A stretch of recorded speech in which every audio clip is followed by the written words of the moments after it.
And welcome, ladies and gentlemen, to Deakin Reserve, which is the place to be this afternoon for the GOTAFE Goulburn Valley Football League's 2016 preliminary final between Rochester and Benalla.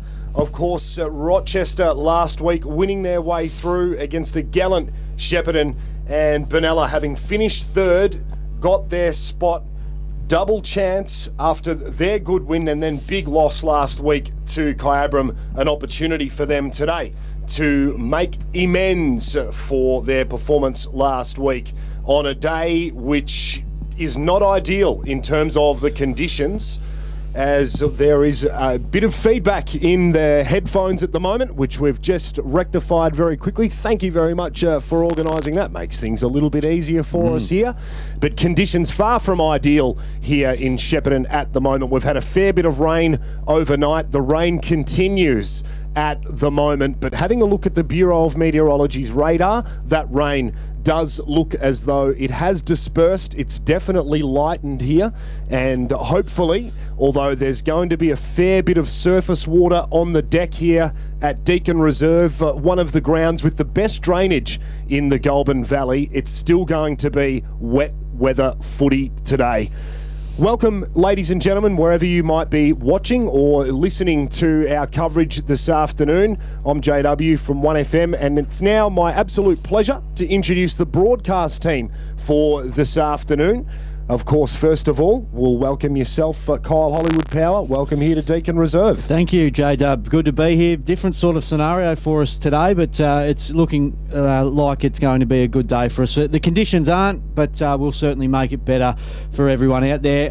Preliminary final, we know what's up for grabs. We know that the winner will play Kyabram next week. It's going to be one hell of a task to do that. The Kyabram juggernaut that just continues to roll on his super. But these two sides today, very similar sides, so looking forward to how they combat these conditions. A couple of big ins today as well. We'll talk about those when we're having a look at the team lineups across the pre-game grill here on 1FM Live and Local on fm985.com.au. Streaming live, of course, on the GVFL website to anyone, anywhere in the world.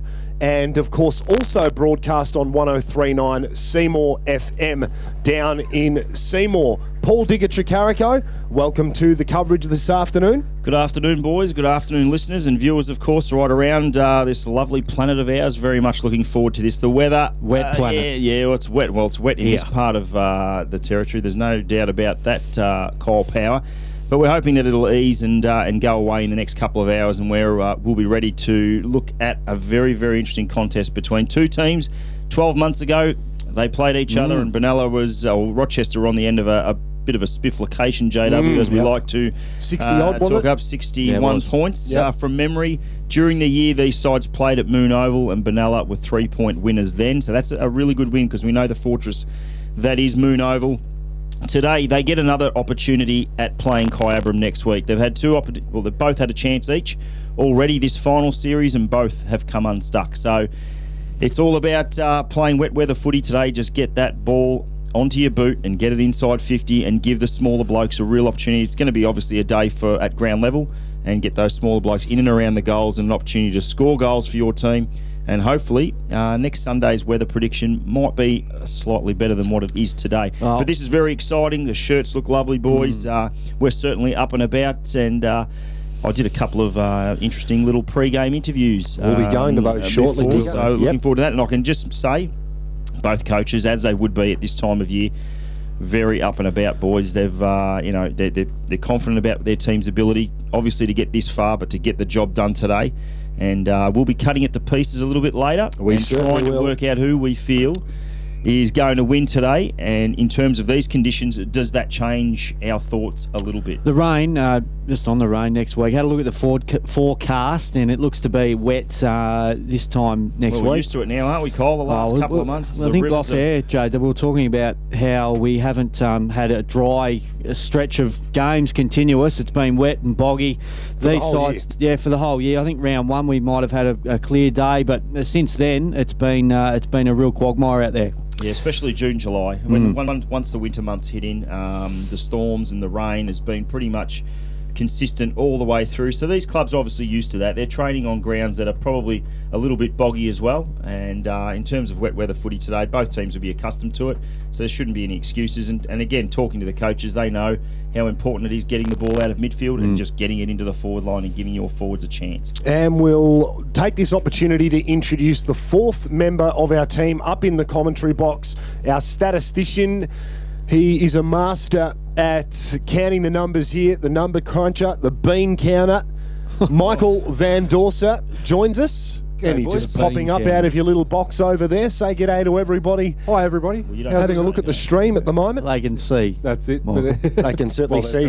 Just your thoughts on today and obviously ordinary conditions. Bit ordinary conditions out there, but it's, well, as you said, it looks like it's kind of finding up at the moment, and fingers crossed it's going to be a good game of football. As you guys mentioned, last year it was a 62-point win to Benalla in the preliminary final weekend. So it's going to be interesting and see how much of the correlation happens this year compared to last year. But we'll see what happens, and it should be hopefully a good game of football.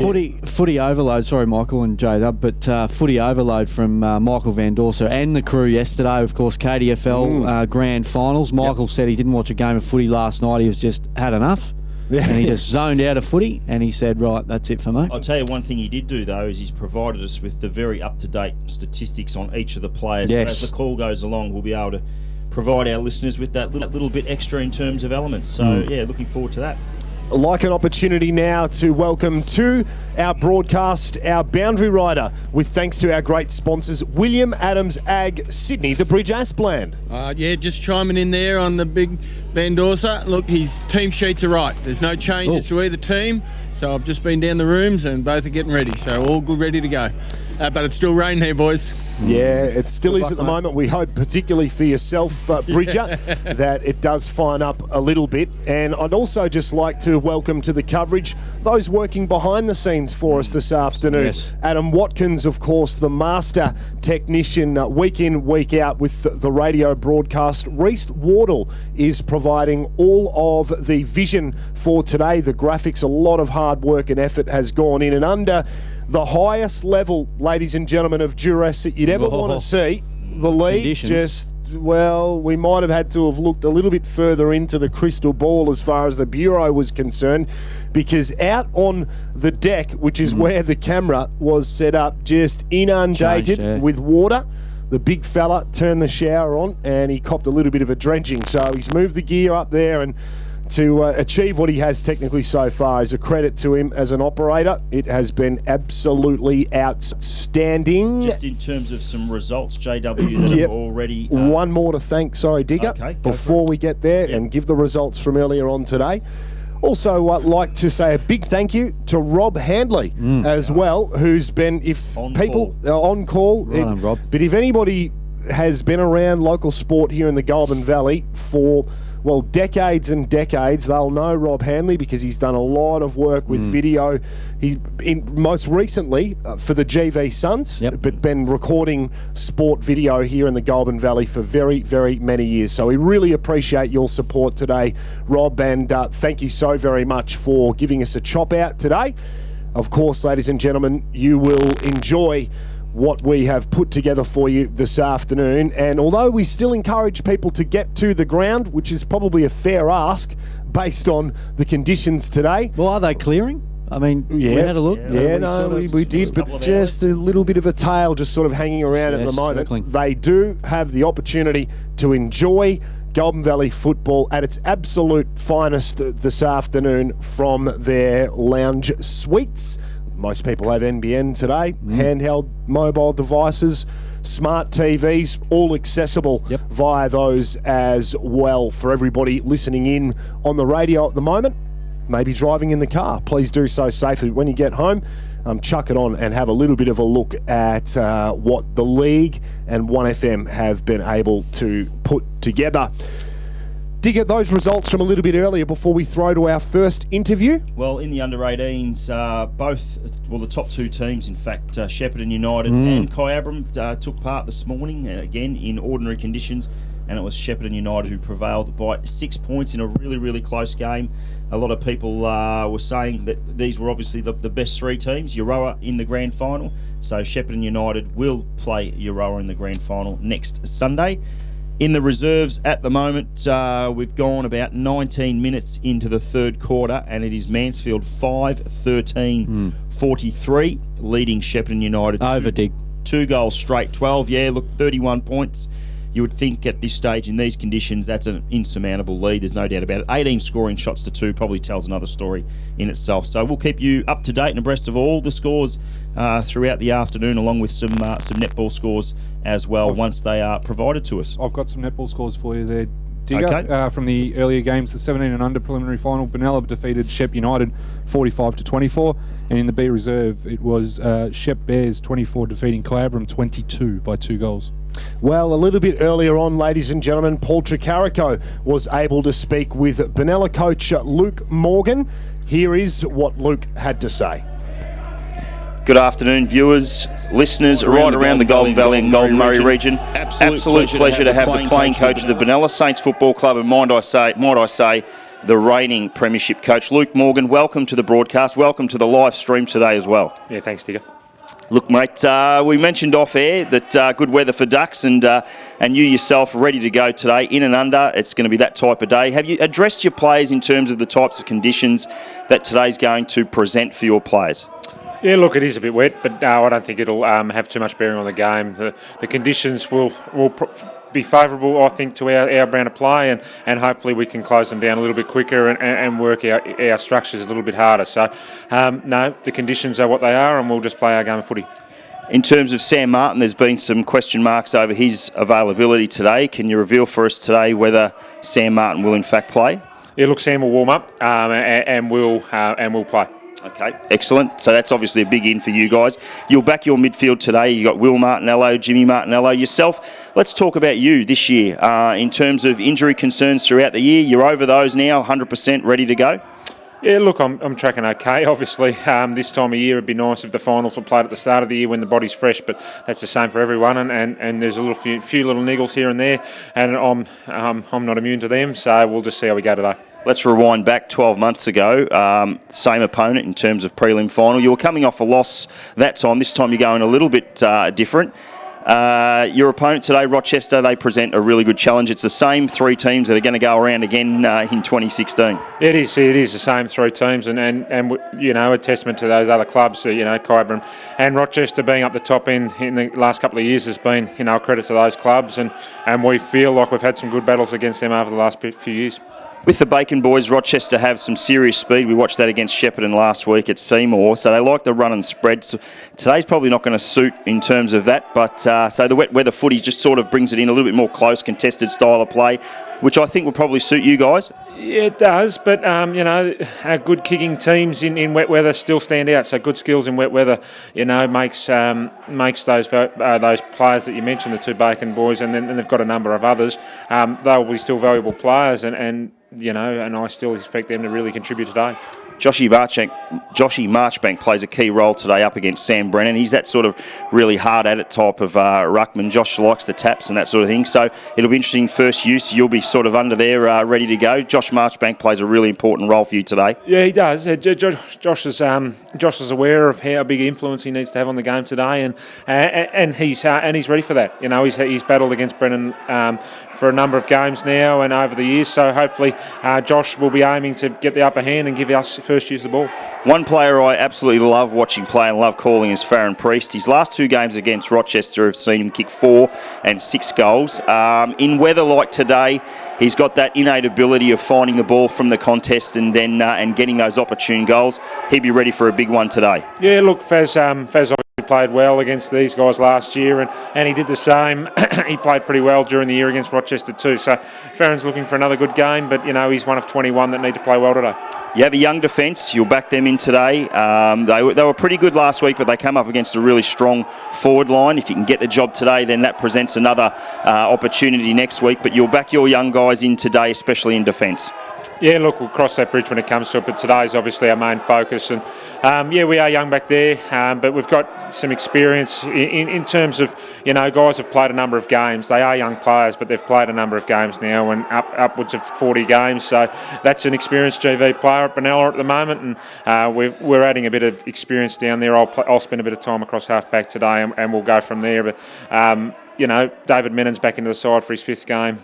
He's a valuable player to us and expect him to play well today. That leads me to the fact that since your appointment at Benalla, customary sort of position the last couple of years is getting some experience, not only game experience, but now finals experience into those younger blokes. So you're 100% spot on. These boys know at this time of the year how to get it done. Oh yeah, we do. Finals experience has been good. We've played in finals now for 4 years, and there's been that core group that have gone through together. But today's another challenge, and we're just all focused about 2:00 today and focused on that challenge. There's a couple of players similar to Farron Priest in Rochester's side, Dylan Cuttress and Stephen Strubance. In particular, the latter's had a wonderful year, Strubance. Some really important jobs for a couple of key defenders for you down back. Yeah, there is. He's had a wonderful year, 71 goals. For a player that plays as a small lead-up forward, that's a great year. So we're going to have to be very mindful of him, and we're aware of the talent he's got, but also, Cuttress, and they've got some other forwards that can be dangerous at times. So, it's team defence and pressure on the ball as it's coming in. So both sides go into this game, both losing to Kyabram in the final series. They get today. It's all about today, really, in terms of getting another crack at Kyabram. You must be really looking forward to it. Thanks so much for your time in the bowels of the United rooms here, Luke. Really appreciate it, and good luck for today. And if you can get past today, well, I'm sure we'll be chatting to you again next Sunday afternoon. No worries. Thank you so much. Thanks, listeners, viewers, right out there in the Goulburn Valley and Goulburn Murray region. Very much a big thank you to Luke Morgan. We'll be right back after these sponsor breaks.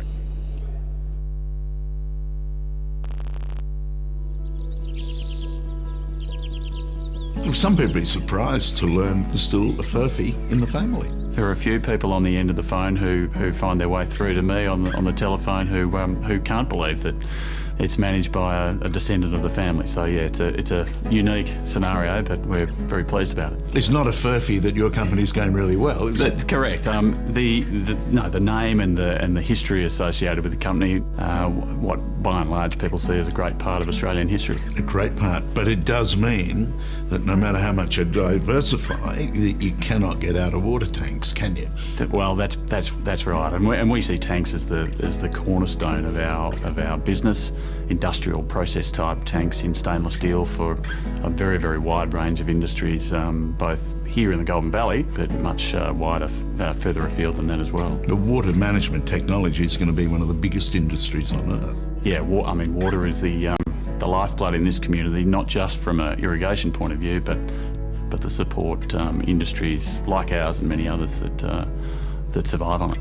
The extraordinary thing about Shepparton to me is the relationship between long-running industries and companies and the community. This doesn't happen everywhere. Shepparton's had a benefit from some key elements, and that is the opening up of irrigation in this part of the world and the intensive horticulture and agriculture providing a great opportunity for facilities in the region. I mean, within sort of 50 kilometres we've got 10 or 12 major national or international food processors. That provides its own economic benefit directly, but it also allows companies like ourselves to push that capability out further to other companies around Australia. Well, that's right. I mean, there's that business term, vertical integration. It seems to me that is this town, everything from the ground up. People have been allowed to get on, right from the word go with Shepparton, and my great-great-grandfather was one of the many who moved from somewhere else in Victoria to come to Shepparton as it was a place that was likely to go ahead. And that ethos in Shepparton, I think, continues to this day. We're proud of what we can achieve. People love the joint, don't they? Yeah, I think so. That's right. I mean, everyone's got a story about Shepparton. And it's far away from the big smoke to be a place in its own right. Yeah, correct. Friends and relatives from Melbourne, they always love coming to Shepparton for a long weekend. As you say, it's different enough and far away enough to have that unique experience, but it is proximate to Melbourne, and that is also one of its advantages. 1/3 of Australians live in what we call regional Australia, and they tend to be disadvantaged in health and employment. I get good feelings here, and I get the feeling this town could be a model for other parts of regional Australia not travelling so well. You know, this is a community that's very proud of its ability to say, if we need something, we'll do something about making it happen. It should be noted that one of your Furphy ancestors wasn't such a great businessman, but he wrote a great book. That's right. Yes, Such is exactly life. right. So long days in the Shepparton sun, in the factory, covered in black dust, And writing a book at night at the back of the foundry. But coming up with an Australian classic. Yeah, what a book. All my life you've been most famously known for that slogan. Can I hear it again, please? Better best, never let it rest, until your good is better and your better best. And your better best. Terrific.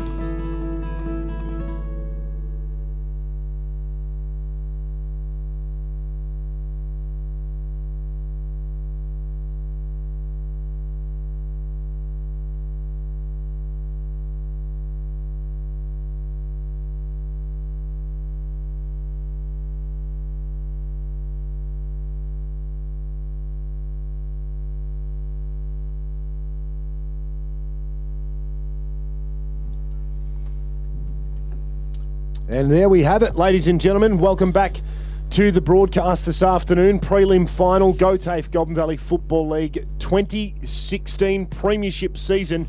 Rochester taking on Benalla. You just saw Paul Tricarico having a chat to Luke Morgan. Fantastic interview there.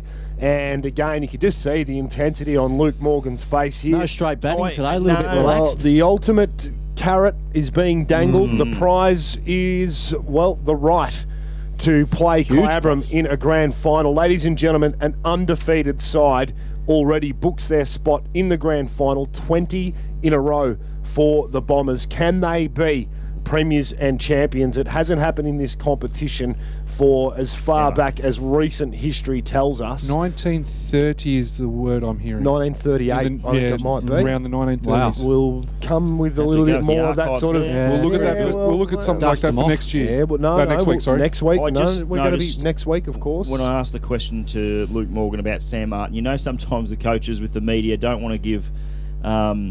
too much away? No. Exactly, too much away so early in the day. And I could see he was almost about to and ah, and then he said, nah, he's playing. He just said, that's it, Sam Martin is playing.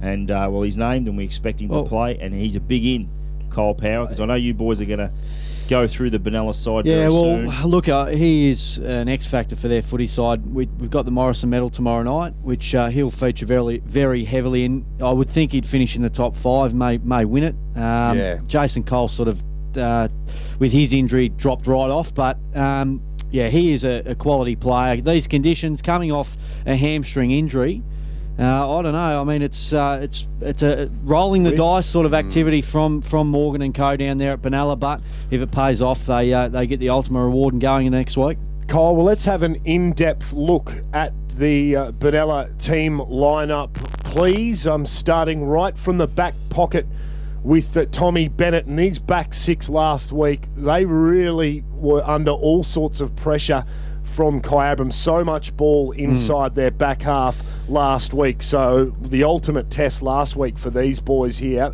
Who plays in it? And let's talk a little bit about the guys that'll be lining up in the back six for the Saints. Tommy Bennett, I mean, the ball that they got last week was...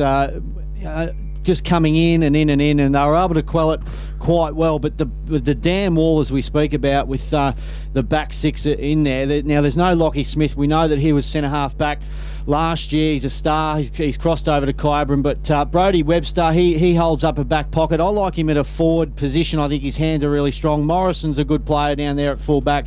Bennett we spoke about. Fintan Brazil, well, he's a good young up-and-coming star. Menon, VFL experience off centre half back, a real smooth mover. And Spencer there on the half back flank. As a young back six, but they are capable of getting the footy and running really hard off there. Yeah, they certainly are. You speak about Dave Menon there. His ball use absolutely efficient, but you just saw last week what high-level pressure can do to a player there, and made some really uncharacteristic mistakes in turning it over. But you can't blame the kid based on the amount of just one-on-one pressure that Kyabram were able to bring, and they did it so well with their mature and experienced bodies. Now let's have a look at the centre line and the midfield for the Benalla Saints. Yeah, well, look, the centre line is probably one of the best, or they've been talked about as having the best midfield in the competition, the Benalla side.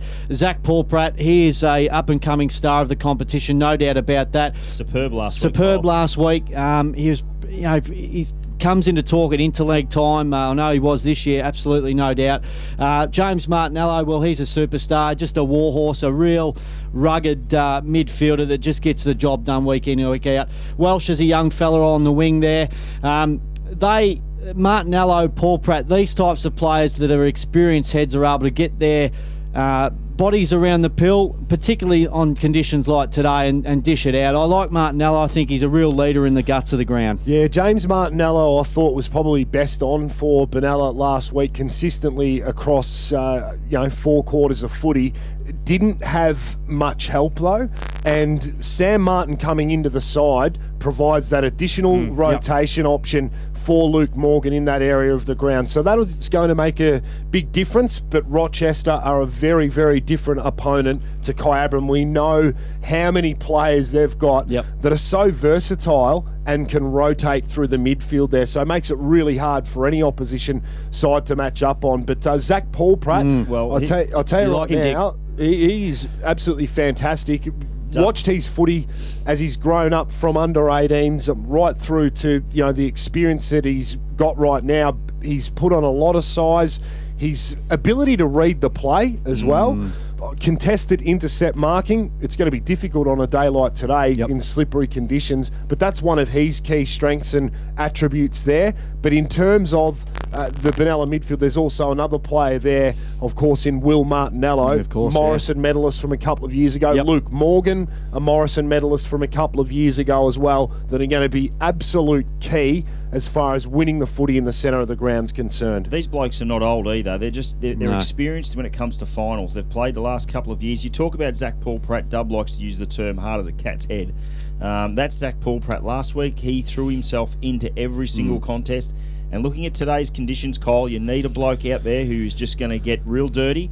He's going to get in and under, and he's going to get that Sharon out and try and provide those outside runners with a little bit of opportunity to get the Sharon inside 50.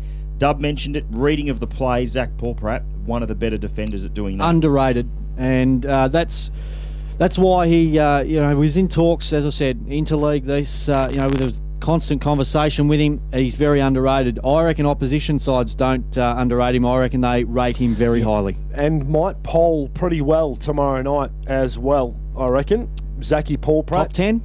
Well, he could very 15, well be. top 15 for mine. He's been a consistent performer right across the year, and that's what does it for you. Yeah, exactly right, and does stand out to the umpires as well. Michael Van Dorsa? Yeah, just illustrating your point before, Kyle, you were saying it's a very very young backline. There's 10 players out of the side that played last year in the corresponding fixture, the preliminary final. There are 10 players out from that game to today. It's a big difference. There's a big difference side, isn't it? And there are some talented players in that group. Yeah, and look, we've talked about them as well. The changes that came about in the off season with the Saints side, so they've been able to get themselves back into a preliminary final today, and that's an outstanding effort. What's going to be massive today is their ability to apply scoreboard pressure. Let's have a look at the Benalla forward line, please, and we'll go through that, because there's a couple of players in here, Kyle Power, and we've spoken about it all week leading into this game, that need to have really big afternoons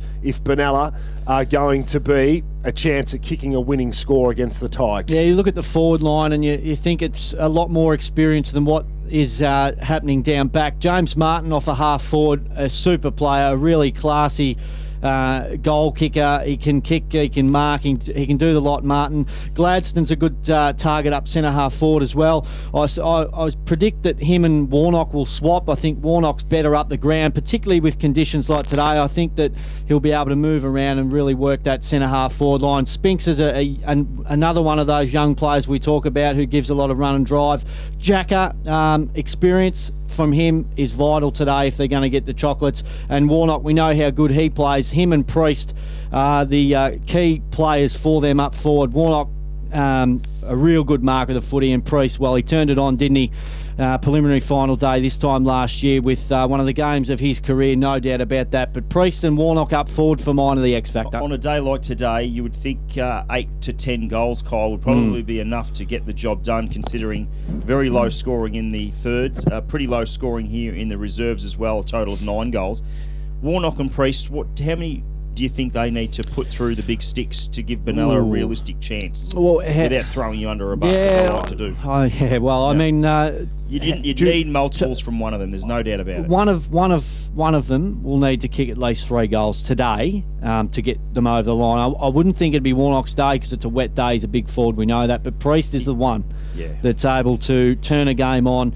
Like a Strubance on the other end, which we'll talk about a little bit shortly, but Priest for mine, real dangerous up forward. His last 2 games, sorry to cut in, JW, 4 goals in the middle of the year and 6 in the prelim last year, so 10 from the last 2 from Farron Priest. I mentioned that to James Flaherty, and they certainly are fully aware of the job that one of their key backmen are going to have to do to try and curtail Farron Priest this afternoon. 53 goals to Nicky Warnock and 36 to Farron Priest, so they are the main goal kickers for them. We look at a Martin with an 18, Al Jack at 18, and then Brody Webster with the 17, who's now a defender. So, huge players, Priest and Warnock. I would almost, I don't know about you, Kyle, but in terms of isolating Farron Priest as close to the goals as possible on a day like today, push everyone forward, get him one out.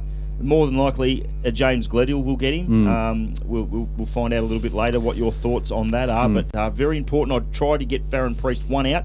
And very slick mover, very much like your Eddie Betts and those sorts of players. Yeah, well, 36 goals for the season so far for Farron Priest and 53 for Warnock. But when you go outside of that, Lockie Thompson with 12 and then a pinch-hitting midfielder that goes forward in Luke Morgan, just the 14 goals for the season. Brody Webster, he's another X factor. I want him up forward, Dub. Love him up forward, but unfortunately, they do. He really has sort of been that key post down back for them there, but ultimately across the journey, I think his better footy comes when he plays inside 50. But unfortunately, there's so many holes, I guess, at times, and you've got to fill against a side like Kyburn. But it'll be interesting to see how Luke Morgan mixes that up today, because he's definitely another option that can go down there. Now, we're just going to take this opportunity to very quickly, with thanks to our great sponsors, William Adams Ag, head down to the boundary, Sydney the Bridge, Aspland.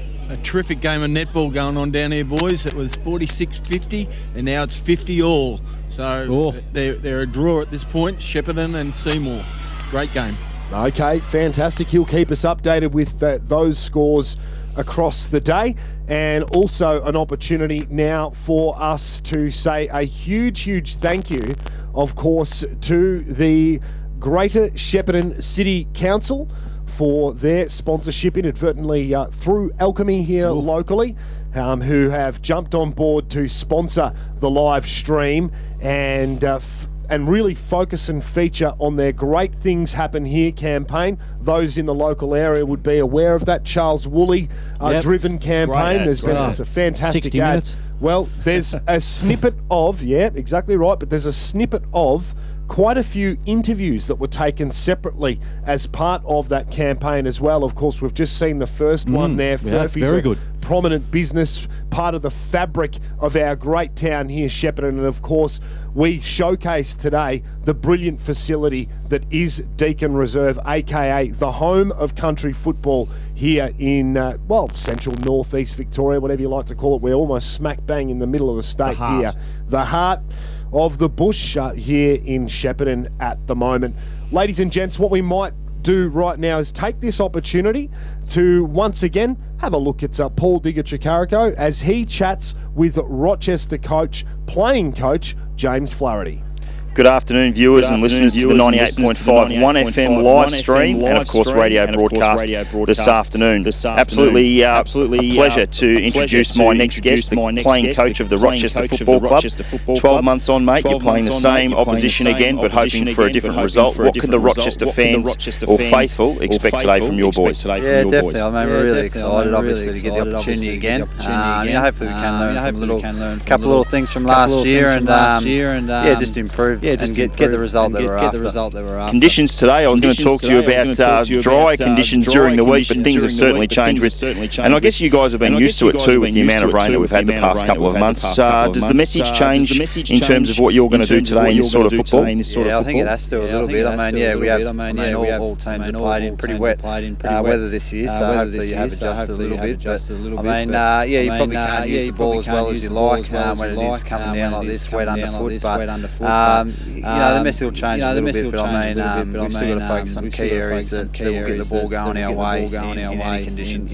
I rode the boundary last week and was impressed with you guys going top 50. I felt though a little bit of overuse, and I think you felt that as well. Certainly don't want to overuse the football today. You just want to get inside 50, give your boys, Cuttress, Strubance, these sorts of boys the opportunity to score goals. Yeah, definitely. We need to isolate our forwards 1v1 in any weather. But we did overuse the handball a little bit. We thought when we were out, we went for that extra hand. So definitely something we'll need to address today, just to make sure we're a little bit more direct. Some key ins today. Elliot Bowen not playing, but Ash Watson is certainly a massive in. He's been chomping at the bit. Interviewed him last week, so he's ready to go. Chrissy Sanders also, from what I can gather, will also play. Any other ins? Does Nick O'Connor play? Yep, so the three of them, Chris Sanders, Nick O'Connor and Ash, all come in. So huge upside for us, all quality players with experience. So we're excited about it. They're all putting their hands up and chomping at the bit. So it's great to get those three in, and look forward to the game. Extremely impressed with the boys, Jared and Trent Bacon. I think they've been wonderful acquisitions for your footy club this year. They might revel in this weather. They've got the speed on the outside. If your boys in and under can get the ball out to them, they can certainly run the lines. Yeah, definitely. That's one of their strengths. Probably Jared stood up last week in that last quarter, kick a couple clutch goals, which was great. And Trent's had a really good year. Off that back flank on a wing. So there's real upside to the both. Your opposition today, the Benalla Saints, somewhat of a rivalry now, playing in the prelim last year. You had a wonderful battle at Moon Oval earlier in the year in July, lost by 3 points at home. So definitely a big rivalry. There's one player in particular that's been able to sort of carve you up the last couple of times in Farron Priest, kicked 4 and 6 goals. Who gets the job on him today? And that's a really, really important role. Yeah, that's it. We might even change what we were thinking about doing today with the wet weather, but James Gledhill's been in great form, and I know it's probably a weird sort of matchup, but he's pretty mobile and good at ground level, but we'll just have to assess how we're going with the weather. And we've got a couple of other options with Mitchie Bright, Nath McCarty, but Jimmy Gledhill, depending on how they line up, we'll get probably the first crack. Let's talk about James Gledhill. And a lot of people have rated his season very highly this year. He'd be certainly up there, top 3, if not. Good afternoon, viewers and listeners to the 98.5 1FM live stream and, of course, radio broadcast this afternoon. Absolutely a pleasure to introduce my next guest, the playing coach of the Rochester Football Club. 12 months on, mate, you're playing the same opposition again, but hoping for a different result. What can the Rochester fans or faithful expect today from your boys? Yeah, definitely. We're really excited, obviously, to get the opportunity again. Hopefully we can learn from a couple little things from last year and just improve and get the result that we're after. Conditions today, I was going to talk to you about dry conditions during the week, but things have certainly changed and I guess you guys have been used to it too with the amount of rain that we've had the past couple of months. Does the message change in terms of what you're going to do today in this sort of football? Yeah, I think it has to a little bit.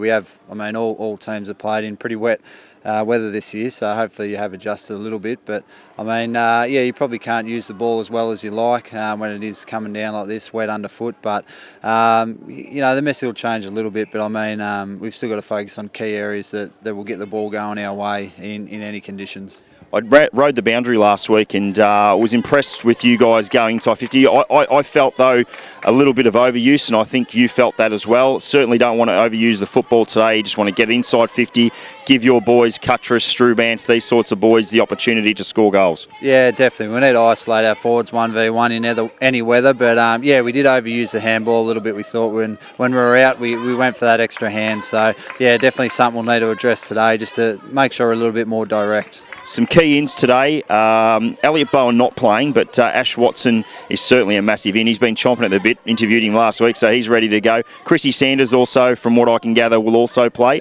Any other ins? Does Nick O'Connor play? Yep. Yep, so the three of them, Chris Sanders, Nick O'Connor and Ash, all come in. So that's huge upside for us, all quality players with experience. So, we're excited about it. They're all putting their hands up and chomping at the bit. So, it's great to get those three in and, look forward to the game. Extremely impressed with the boys, Jared and Paul Trent. Digger-Tricarico, another fantastic interview. Appreciate you doing that very, very much. We'll take this opportunity once again with thanks to our great sponsors, William Adams Ag, to head down to the boundary. Sydney, the Bridge Aspland is in the middle of Deakin Reserve.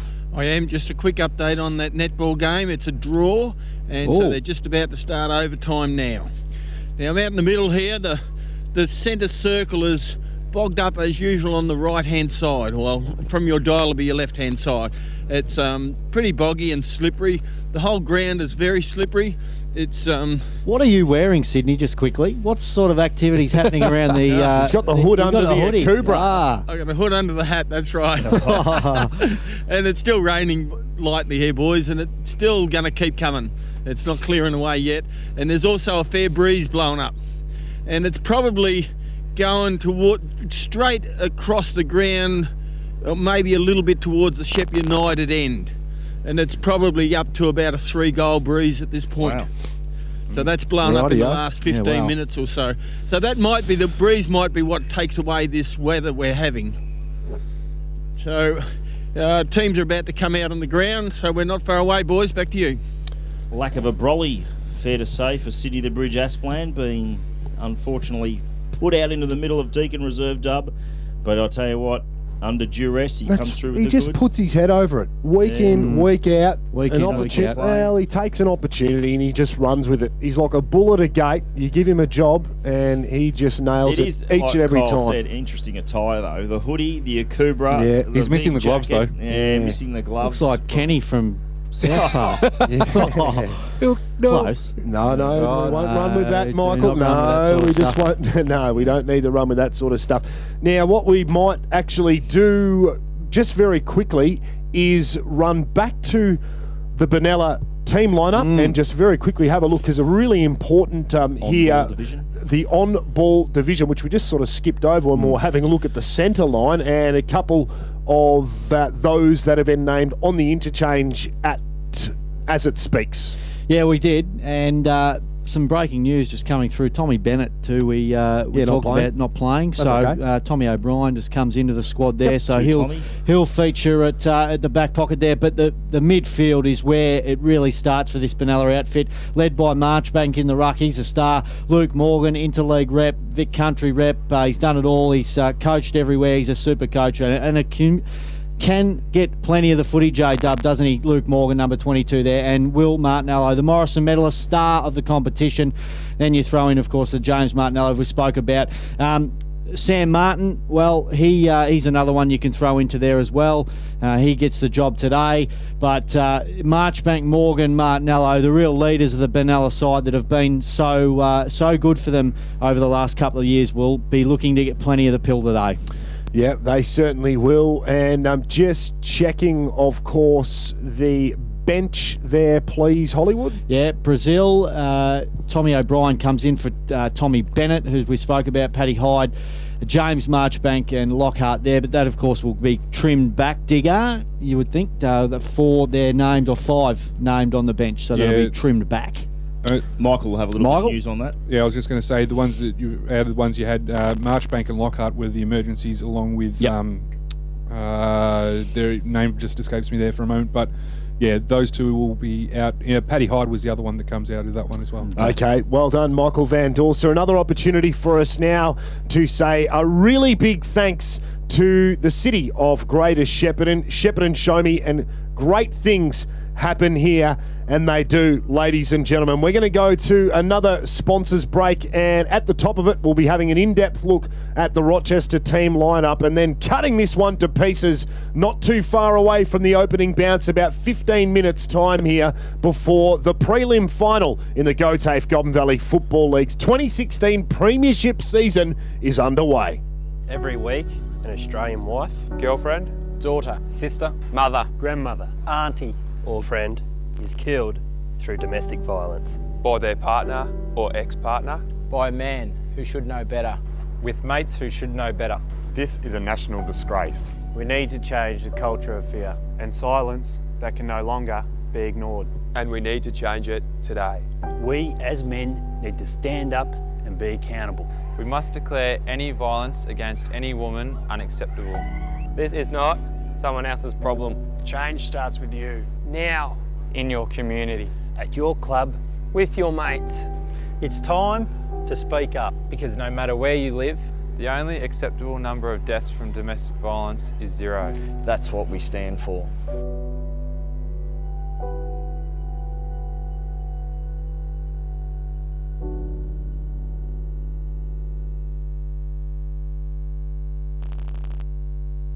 Want to kick some training goals? GOTAFE has a wide range of accredited courses across regional Victoria. I am part of the community. And trainers are industry experienced and passionate about teaching.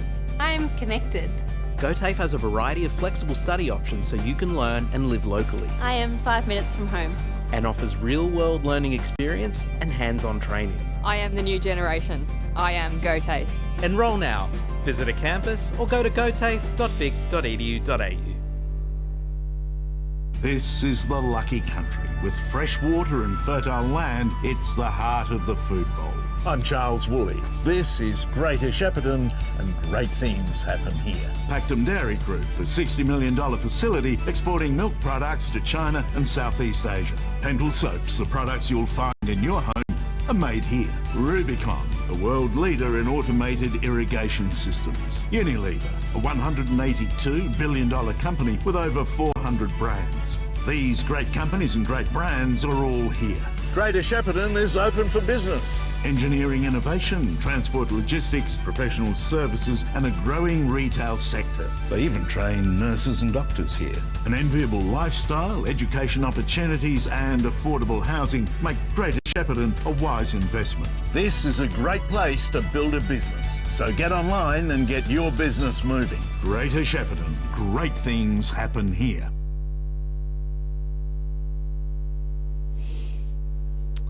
Thanks, ladies and gentlemen, for sticking with us. The two sides making their way out onto Deakin Reserve here. GOTAFE Goulburn Valley Football League 2016 prelim final here, live from Shepparton, the home of country football. And we're now going to head over to having a look at an in-depth look. Sorry, Digger, we'll just run with some scores there if you like. Yeah, just in the under-18s again. Shepparton United Victoria 6-9-45, defeating Coburn 5-9-39. And in the reserves, it was Mansfield Victoria 6-15-51 to Shepparton United 3 goals straight, 18. So okay, we'll just stick. Yeah, just so the Benalla boys just stick to the running sheet. Yep, Benalla just out in the track, just getting a feel of the conditions out there. They'll have a few minutes to warm up, boys. Yeah, 10 minutes away. Yeah, we certainly are. Let's now have a look in depth at the Rochester team lineup, and Kyle Power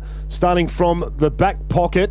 Let's have a look at the Tigers and how they go in today against Benalla in this prelim final. Yeah, well, Chrissy Sanders, Dylan Williams, names that have been synonymous around the Rochester Football Club for a long time. Dylan Cuttress down at half back. I wouldn't think that he'll play down there, boys, but Oakley's a good player. Perry is a very good player as well. Sanders, well, he was pretty good against Kyabram there a couple of weeks ago. I reckon he took one of the marks of the year too, boys. We liked it, and he's an X factor. Williams, good player at the back line, can be also thrown on ball as well. But Cuttress, we see him at half back there. I wouldn't think that he'll be playing or lining up there at half back. I think he'll slot down to a full forward pocket position because he's a notable goal kicker. Dub. Yep, certainly is. As a matter of fact, I think what's happening here with the actual lineup, as a matter of fact, it looks as though we might have that one a little bit topsy-turvy there, as, unless they're really it's in throwing sync some with ducks and drakes there, what's Pulse. Actually on Sporting Pulse there. But just I might just flick that one up for you here, Kyle Power, as we have a look, of course, at the centre line for Rochester. And we'll just go there. Geordie Foote plays on the wing, and Stephen Strubantz in the middle of the ground. Yeah, Foote, Strubantz, Millard. Strubantz, again, I wouldn't think that'll line up there on ball. He's a super player. Millard's very good as well. Bacon, Flaherty, Bright. These lineups, I mean, James Flaherty and Mitchie Bright, Digger, you wouldn't think they'll be starting down on a forward line, so they'll go back. That's around the wrong way. That's around the wrong way. Flip it backwards. We understand that, but look, very good players in Mitchie Bright, these types. He's had an outstanding year. He probably might go close to winning their best and fairest, I reckon, Mitchie Bright. Flaherty, a leader. He reminds me of Luke Hodge, the way he conducts traffic out there. Doesn't get a lot of the pill, but when his experience is required, he steps up. Yeah, Mitch Bright off the half-back flank. He really does provide a lot of run and carry there. He's extremely high respected among his teammates, very highly respected amongst the competition for the Rochester Tigers as well. And he has had a sensational year. There's no doubt about that as well. And just having a look, we may just have a look here, Hollywood, at the forward line of Scott Oakley. We'll have a look at Dylan Cutress and also Jacob Perry. Jacob Perry was pretty quiet for mine against Shepparton there. Scott Oakley presented at crucial parts of the game, but again, didn't have much of the footy. Really he's important in terms of provide that big target for Rochester, particularly in the absence of Elliot Bowen. And he's been a good sort of addition for the second half of the year in that regard. Dylan Cutress, we know what he can do in conditions like this. He can be really, really dangerous in the wet, although again, in terms of his lofty standards, not a massive year, just 21 goals so far for the season. Yeah, well, having an Elliot Bowen out of the squad, conditions like this, probably not up to the conditions he likes. He's probably, he's not glad that he's missing today, but certainly... if he's got a little niggle and there's any doubt, you just wouldn't play him he wouldn't today. play him. So does he play next week if they get up? If the conditions... Well, suit. yeah, fair point. If the conditions suit, absolutely you would play him. He's a leader. He's an experienced player. He's been there and done that. You'd certainly put him in. Going to be really hard if he does and they do happen to win and he's ready to go to come back and get into that. But thanks to Williams, Adam Zag, Sydney Bridge. Look, I had spoke to him in the rooms before, and he says if they're ready next week, he is right to go. He just had pulled a bit of a hamstring against Echuca, so he says he's right to go. And this netball game down here is going crazy, 60 all, and they're in the second part of the extra time. Beautiful work, Sydney the Bridge, Asplan, of course, with thanks to our wonderful sponsors, William, Adam Zag. Just give us a little beep or just chime in when you can with a final score, Bridger, when you get that opportunity. Overload on the beeps. Kyle, beep, beep, I talked about before, 6 to 8 goals. I'm thinking actually 8 to 10 goals gets the job done today.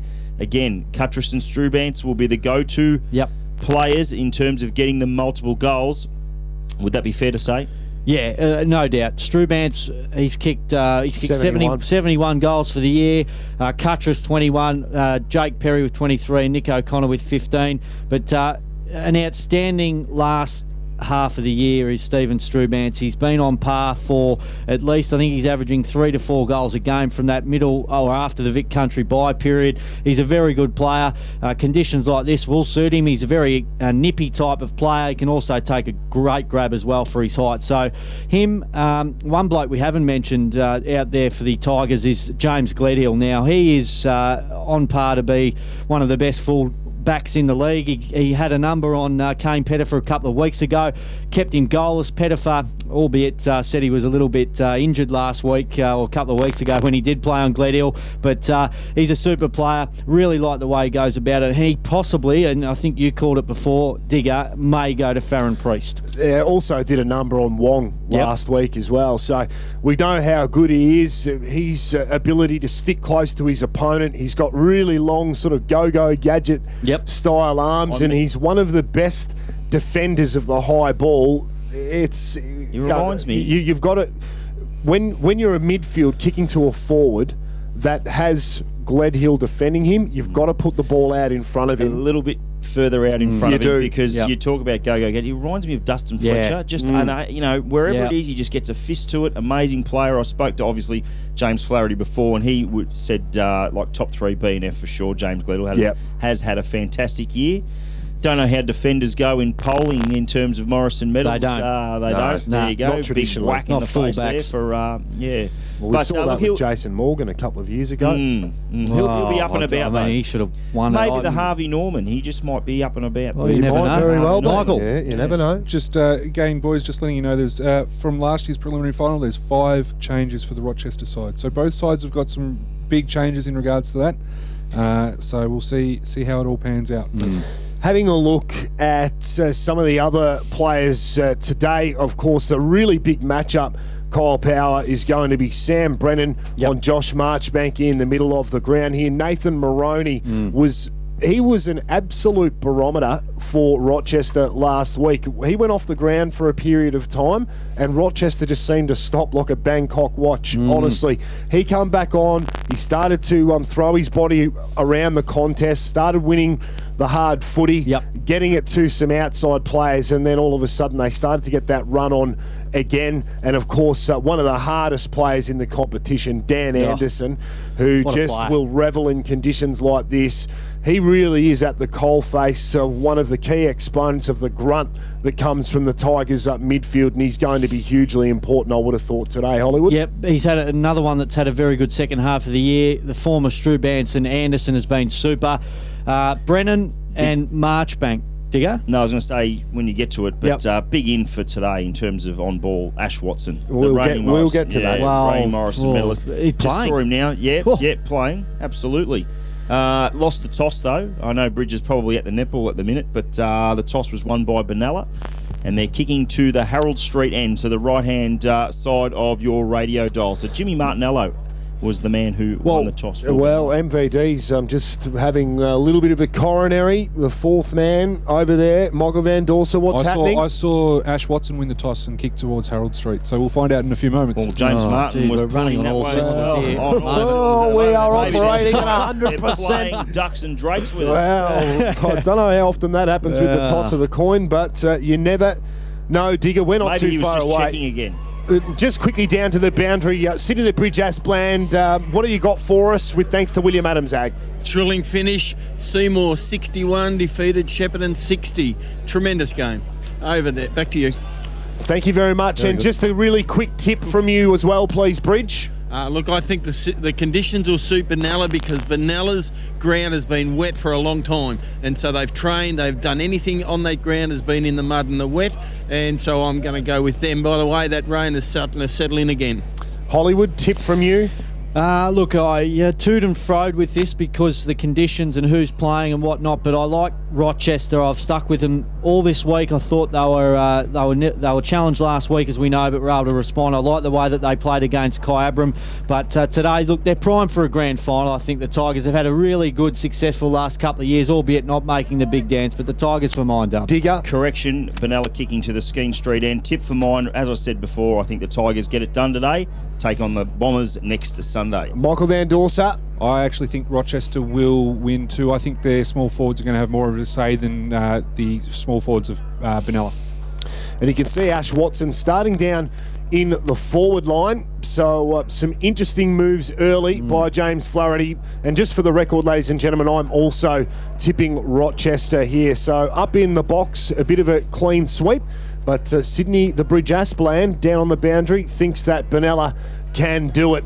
Either way, ladies and gentlemen, it is all about to get underway here on the home of country footy, 1FM, and streaming live around the world. Here is Paul Digger Tricarico. Marchbank got the first tap out, and out of the middle it was Strubans who was able to get it and get it forward, and that's what you just need to do on a day like today. Good work for the Saints out the back. Here's an opportunity for Luke Morgan. Clean hands, picked it up, didn't really dispose of it correctly.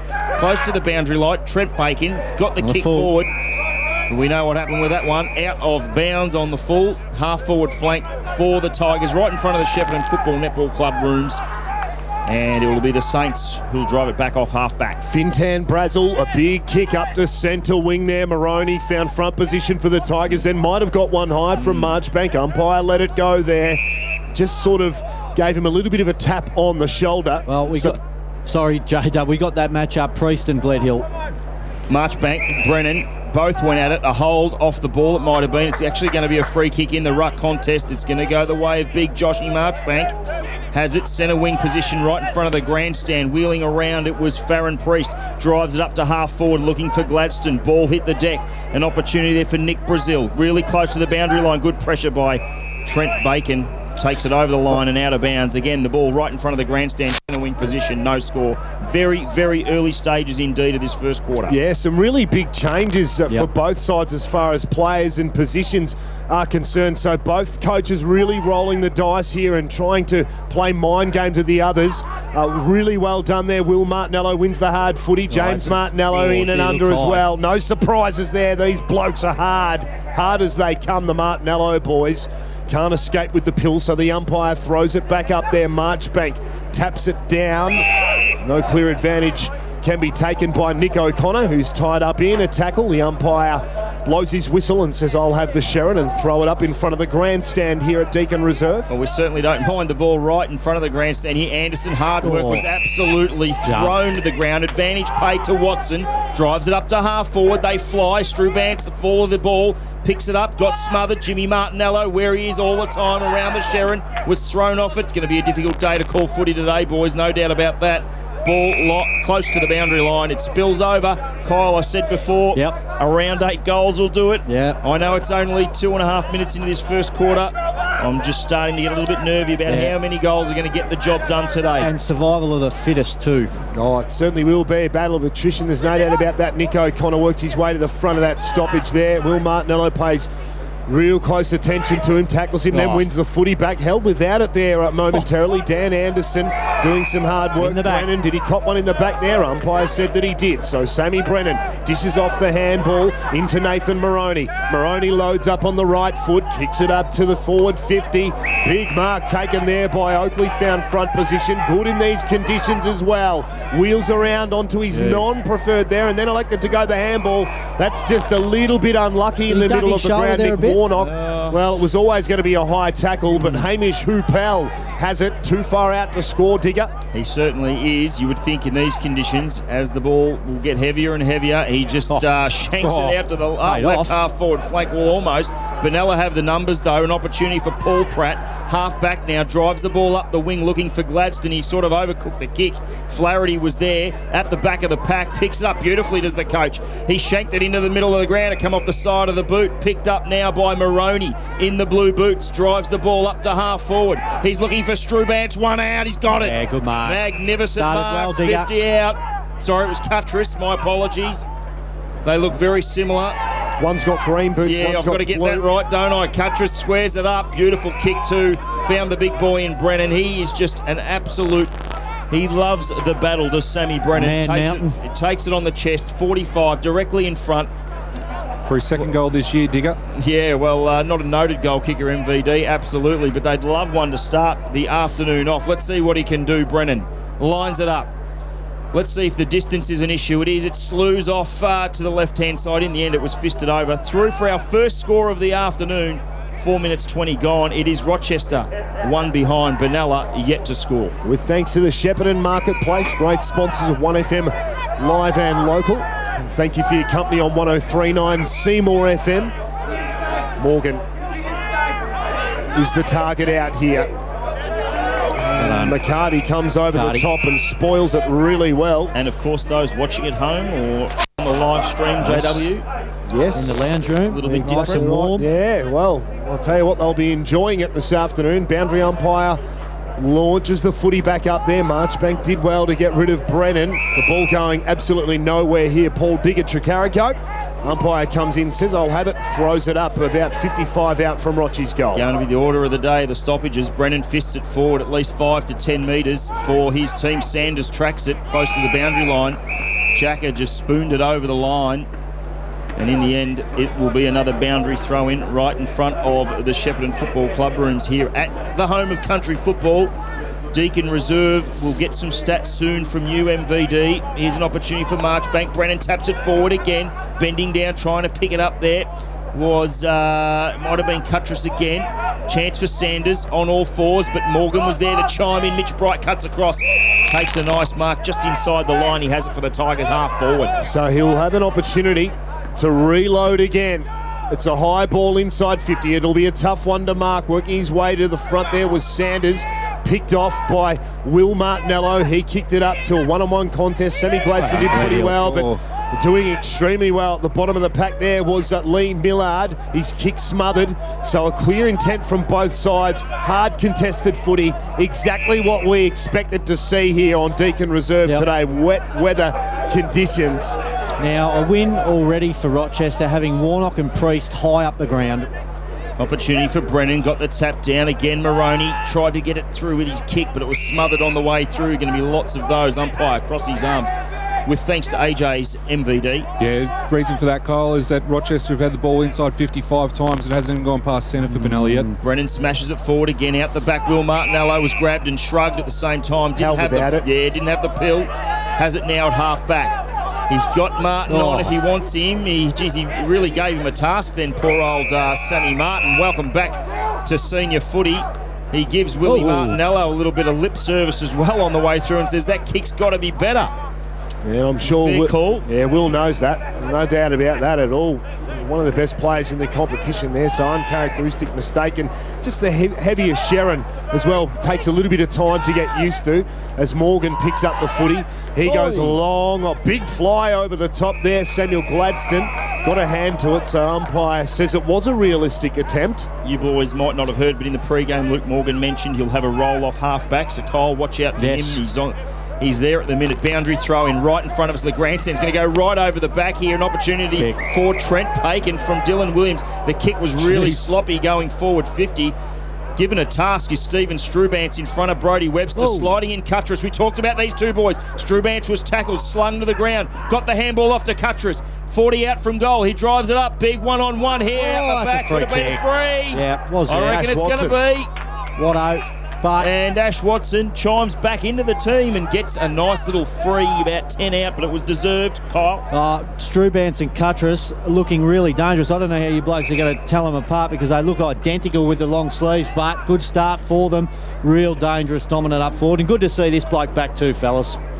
Cuttress blue wheels, Strubance with green. Yeah, righto. We'll go with the blue and the green. Ash Watson now. Slight angle. 15 out. Drop punt straight through the high diddle, and he registers first blood for the Rochester Tigers. Good start for the Tigers. 1-1-7 doing absolutely all of the attacking at the moment. Benalla yet to score. We've played 8.5 minutes.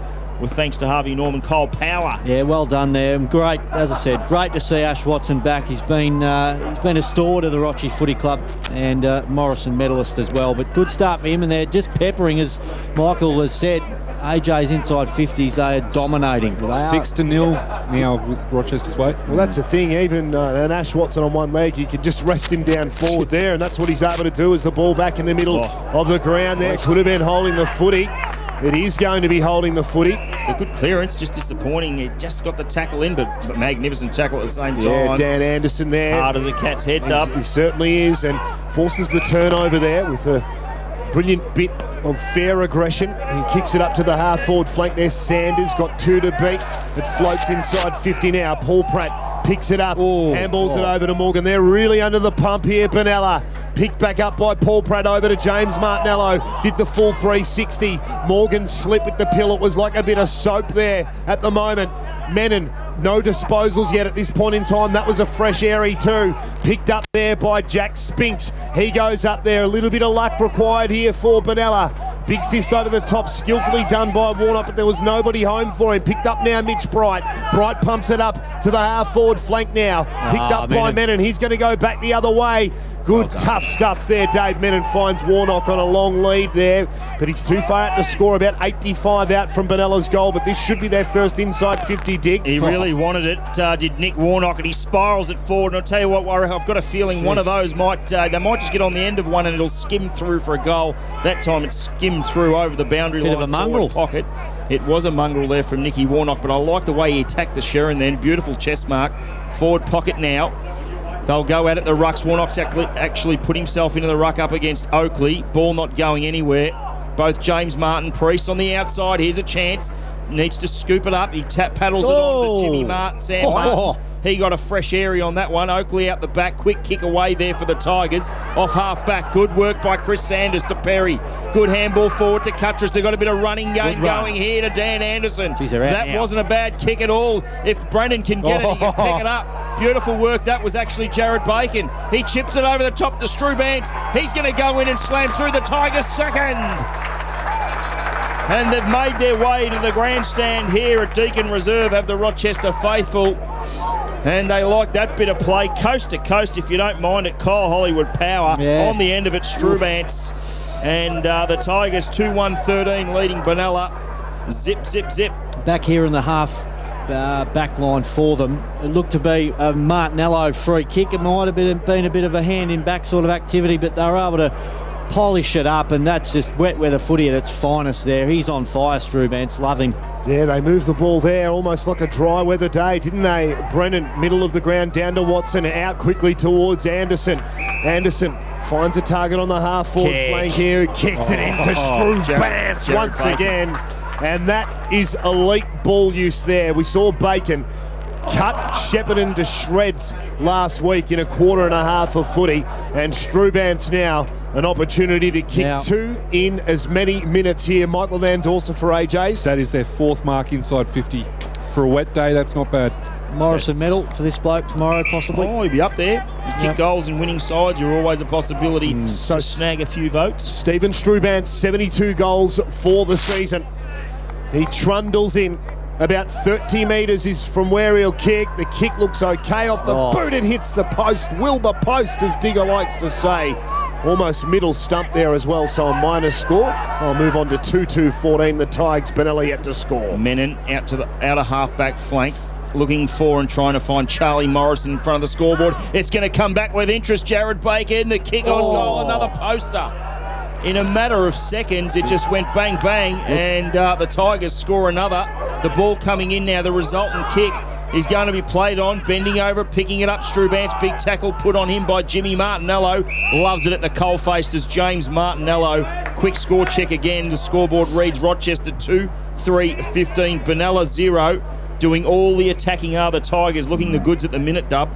Umpire launches out the pigskin there. Tapped down by March Bank. Well done in tight there, Williams. Lost the footy of the umpire. He sent a free kick. It was a throw. It ended up being a goal as well. So lucky there for Benalla, or not lucky. Well, it was there. Yeah, it was there every single day of the week, but good pressure around the footy. But yet again, it's just got the feeling of the second quarter last week where at least 85% of the time the ball was in their back half. Brodie Webster, deep in defence, hammers the ball into the middle of the ground. Martin flies a magnificent grab in the middle of the ground. Nothing wrong with a hamstring. Probably the muddiest place at Deakin Reserve, and he's taken a ripper, kicks to his brother on a nice little mini lead. He takes it out in front, chest mark. Half forward now, looks for Priest. That's beautiful play, Benalla. Absolutely scintillating, just almost kick to kick all the way through. A Tigers player hot on the heels, but couldn't prevent that, and Priest will line it up on the right side for a left footer. Perfect pocket for Farron Priest to slot through Benella's first score of the afternoon, and hopefully for Saints fans, their first goal. Kyle Power. Good to see both Martin boys getting hands on pill. This bloke started up the ground, pushed back, but this will be a nice little confidence boost for him. Small forward day today. Need this one. Priest will line it up. He'll cross the 50 right now as I speak. 35 to 40 out. The drop punt, no problem about the distance, no problem about the accuracy. The Saints respond with one of their own, and we talked about this guy pre-game. He loves playing the Tigers. Last two games in particular, he's kicked 10. He's got one today. Score check 2-3-15, the Tigers. The Saints, that is Benalla Saints, 1 straight 6, Hollywood. Yeah, well, we spoke about small forwards, didn't we? They're going to play a massive part in this game, and he's got the ability to go on ball, so there's another option for them. But just the ball movement so far from both sides, brilliant. Reset back in the middle of the ground right now as the footy finds its way to the half-forward flank with the Saints again. So they're turning it around here, which is great to see in terms of the spectacle of this contest, but they just continue to apply pressure even in their back half there, and then it took Sam Martin in the middle of the ground to take that fantastic mark there, but already having an influence. Big addition for them here today, Digger. From the boundary throw in right in front of the grandstand now. Work by Zach Paulpratt was sensational. Back to his coach in Morgan, who feigned it beautifully. Went up to half forward, but a 2-on-1 floating across. I think that might be Perry Oliver. It is. So they've got the loose man And he takes responsibility there. Does Perry Oliver takes the mark on halfback for the Tigers. So I've travelled 16 minutes into the first term with thanks to the Shepparton Marketplace. Almost Brennan taking a good packed mark. Worked his way to the front of it pretty well. Here's an opportunity now for Alistair Jacker. Pretty quiet last week there. Would love to show us some of what he's really capable of this afternoon. The ball just trickles over the line here. Boundary throw in front of what is traditionally the Shepparton United end of Deakin Reserve here. He launches it back in over his shoulder there. Well done, Sam Martin. Won it, got it to Paul Pratt. Out towards Jacker. Jacker can't control it. Good pressure came from Mitch Bright. With the amount of rain we've had, I think the ground's actually coped fairly well. Great drainage here. Yeah, absolutely. It's working a treat. So credit to the council who've got the ground in reasonably good condition considering the weather we've had. Ball in. Here's an opportunity for Brennan. The quick kick forward there by Watson up to the wing position. Oakley tried to tap it onto his teammate. Missed it on the way through. Morrison picks it up. Got tackled. Holding the ball every day of the week. A nice gather though. It was. Rochester 15, Benalla 6. Again, midway through this first quarter, prelim final at Deakin Reserve. Little chip kick had to be good. It was spot on to big Scotty Oakley, who wheels around. Got smothered on the way through. Good pressure from the Saints. Perry goes at it again. Now he drives it forward. A big 3-on-2 in favour of the Saints. Ball hits the deck. Brody Webster. Order of the day is just get it onto the boot. And what a mark by Great. At centre half back in these conditions. Phenomenal. He was just unmoved right there, solid as a rock. But Rochester, they win it back in the middle of the ground now. Maroney boots it inside 50, but with no real purpose. And it bounces just before the boundary line and trickles over for a boundary throw-in. Deep inside attacking 50 for Rochester. 18 gone in the first term with thanks to the Shepparton Marketplace. It's a 9-point lead to the Tigers. Marchbank got it down. Paul Pratt tracking it again, tapping in front of him. Then he goes off the ground. A little bit of soccer skills required in these conditions, and it goes over the line now to bounds with thanks to AJ's Motorcycles, Michael Van. Clearances Rochester's way at this point in time, 11-8, boys, and the turnover 16-13. In favour of? It was Benalla's 16. Okay, boundary throw in now in front of the Shep footy rooms. Marchbank got a little bit of a shove. Good pick up there by Jimmy Martinello to Morrison, but really heavy traffic going there on half back for the Saints. No one can really get anything happening. There's actually no movement at all. Colonel Sanders, Chris Sanders picks it up, tosses it back to the umpire, who'll toss it up, attacking 50 for the Tigers. Marchbank, plenty of hit-outs today. Got it to Paul Pratt. The kick was just inside the boundary line. It pitched about a metre in, but maybe in the AFL. We've seen a couple of them during the year, but certainly not there. I've seen one in the under-18s. On that occasion. So, boundary umpire, throw it back in. 19 gone first term. 9 points to the Tigers at the moment. Jordan Foote there, smart at the back of the stoppage. Gathers the footy. He kicks it. Check side. He was looking for Millard. It's turned over now. Opportunity for Benalla to bounce back off half back through Christopher Welsh. He goes onto the centre wing and goes again. Good second effort to come and give his teammate a bit of help there, and then just out of midair, Bacon pumps the ball back inside 50. Hanging on. The umpire's found a free kick, which will go the way of the Saints. It's picked up here by Tommy O'Brien. O'Brien now has it. He's got his eyes on the outer wing position, and that's exactly where he's going to deliver the Sharon. He looks for Jacko, who tries to fist it over the top, but it's going to come back through the agency of Perry, who's able to get it forward. That's a lovely mark there by Sanders. They love his inclusion this afternoon. Chrissy Sanders, 60 from goal, forward pocket, looking for Strubans. Ball hits the deck. Who's going to be there to try and pick it up for the Tigers? Saints in numbers. Good work, Tommy O'Brien. But here's an opportunity for Strubans. Left foot snap around the corner. Might have just punched the post on the way through, but geez, that was silky. Dangerous. On the left boot. You don't want to give him an inch. Kyle Power through for a minor. The Tigers 2-4-16. The Saints 1 straight 6. Well, that just shows what he is capable of. 50 on the way through two, boys. 50-metre penalty. Yep. Well, downfield free kick. Downfield free kick. Yep. Sorry. So Paul Pratt switches it out wide. Dave Menon has it on the half-back flank here. Such a good user of the football, traditionally. Let's see what he elects to do here. Have a look at that. Kick. Silky smooth, beautiful ball use. You find the chest of Will Martinello. They build up trying to hit targets, and slipping there at the inopportune time was Sammy Gladstone. It was picked up and then kicked back with a little bit of interest on it. My Hamish Hoopel up to the half-forward flank. Good defence by Benalla. Spoil it out of bounds. 60 around from Rochester's goal. He's a handy player, Hoopel. He's got a bit of height about him. He's come a long way this year. Yeah. Got the job on Warnock. Boundary throw in.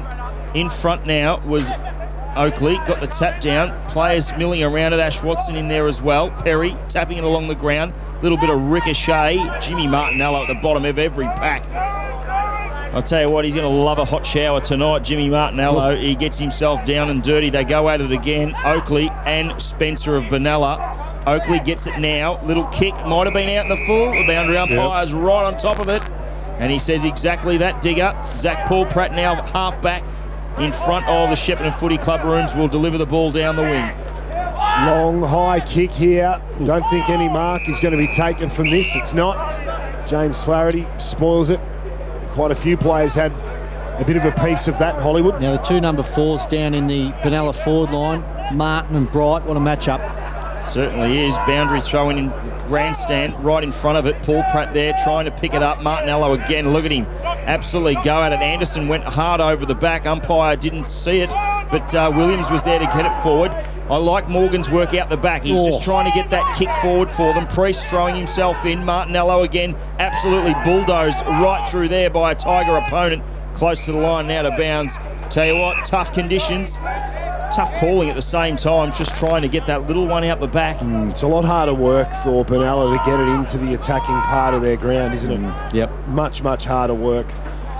As the boundary umpire throws the footy in there. Brennan doing really well in the ruck at the moment. Will Martinello doing pretty well. Oh, he's been in everything. He has, hasn't he? Bloke. I reckon And he's his probably brother. coming up for about disposal number 7 or 8. Not taking individuals today, so Will Martinello pumps the footy long inside 50. Target there was Bennett, couldn't quite take the mark there. Push it to back. Gladstone. Push in the back, it'll go to Oliver. Okay. Pretty And sure he's at the bottom of the pack. Yep. he certainly is so. Perry Oliver with it for the Tigers in the back pocket. Looks like a wild man from the bush, does Perry Oliver, doesn't he? Off half so. back now in front of the United Club rooms, drives it up to the wing looking for his big ruckman in Brennan.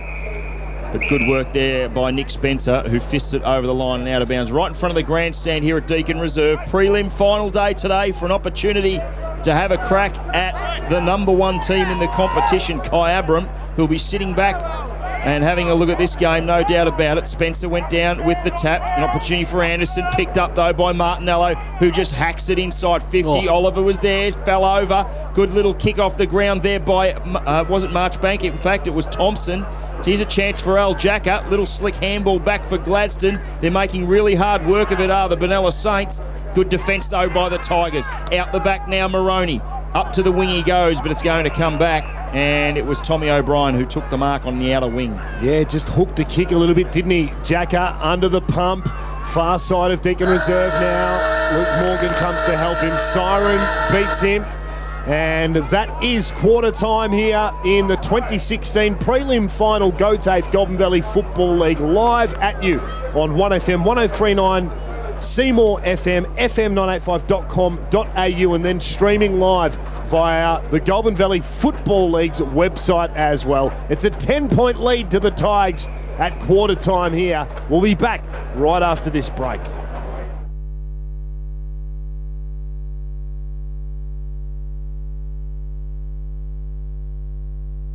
Courses across regional Victoria. I am part of the community. And trainers are industry experienced and passionate about teaching. I am connected. GOTAFE has a variety of flexible study options so you can learn and live locally. I am 5 minutes from home. And offers real-world learning experience and hands-on training. I am the new generation. I am GOTAFE. Enrol now. Visit a campus or go to gotafe.vic.edu.au. Every week, an Australian wife, Girlfriend, daughter, sister, mother, grandmother, auntie, or friend is killed through domestic violence. by their partner or ex-partner. By a man who should know better. We, as men, need to stand up and be accountable. We must declare any violence against any woman unacceptable. Because no matter where you live, The only acceptable number of deaths from domestic violence is 0. That's what we stand for. This is the lucky country. With fresh water and fertile land, it's the heart of the Food Bowl.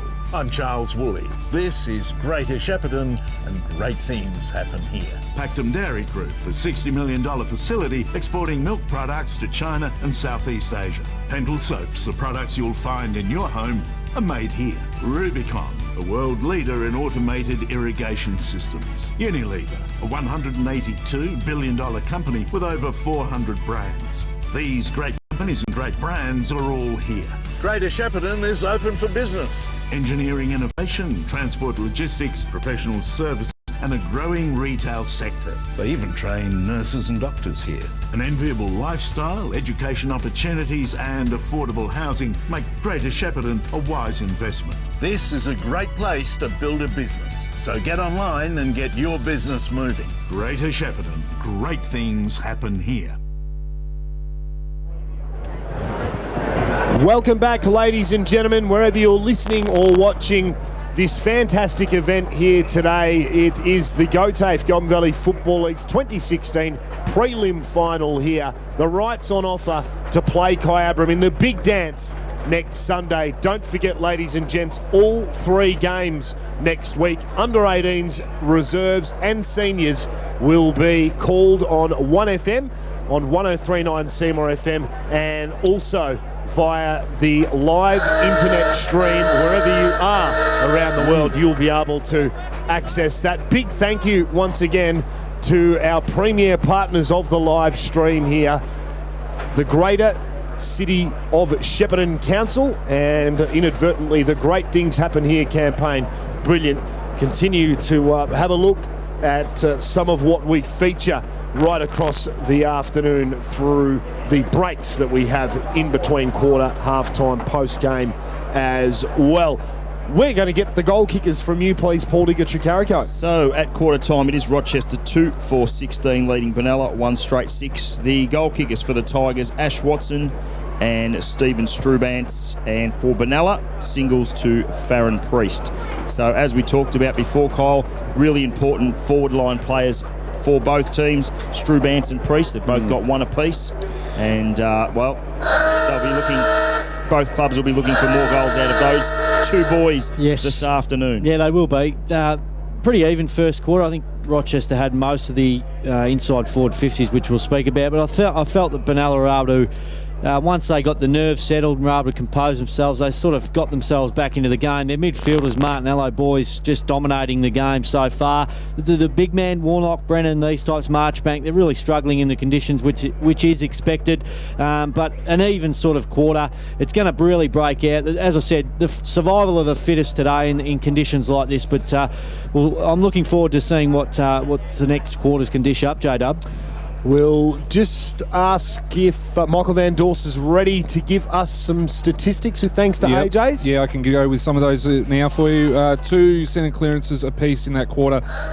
Clearances around the ground 13-11 Rochester's way. The free kicks, the inside 50 count also Rochester's way 14-5. That's minus or plus 9 for them. Marks inside 50, as I mentioned a little bit during that quarter, 4-1 on a wet day is unbelievable to hear 4 marks inside 50 already. Yeah. And the couple of ones that Benalla are leading in this regard. Benalla 9 free kicks to 7 and 21 turnovers to 22.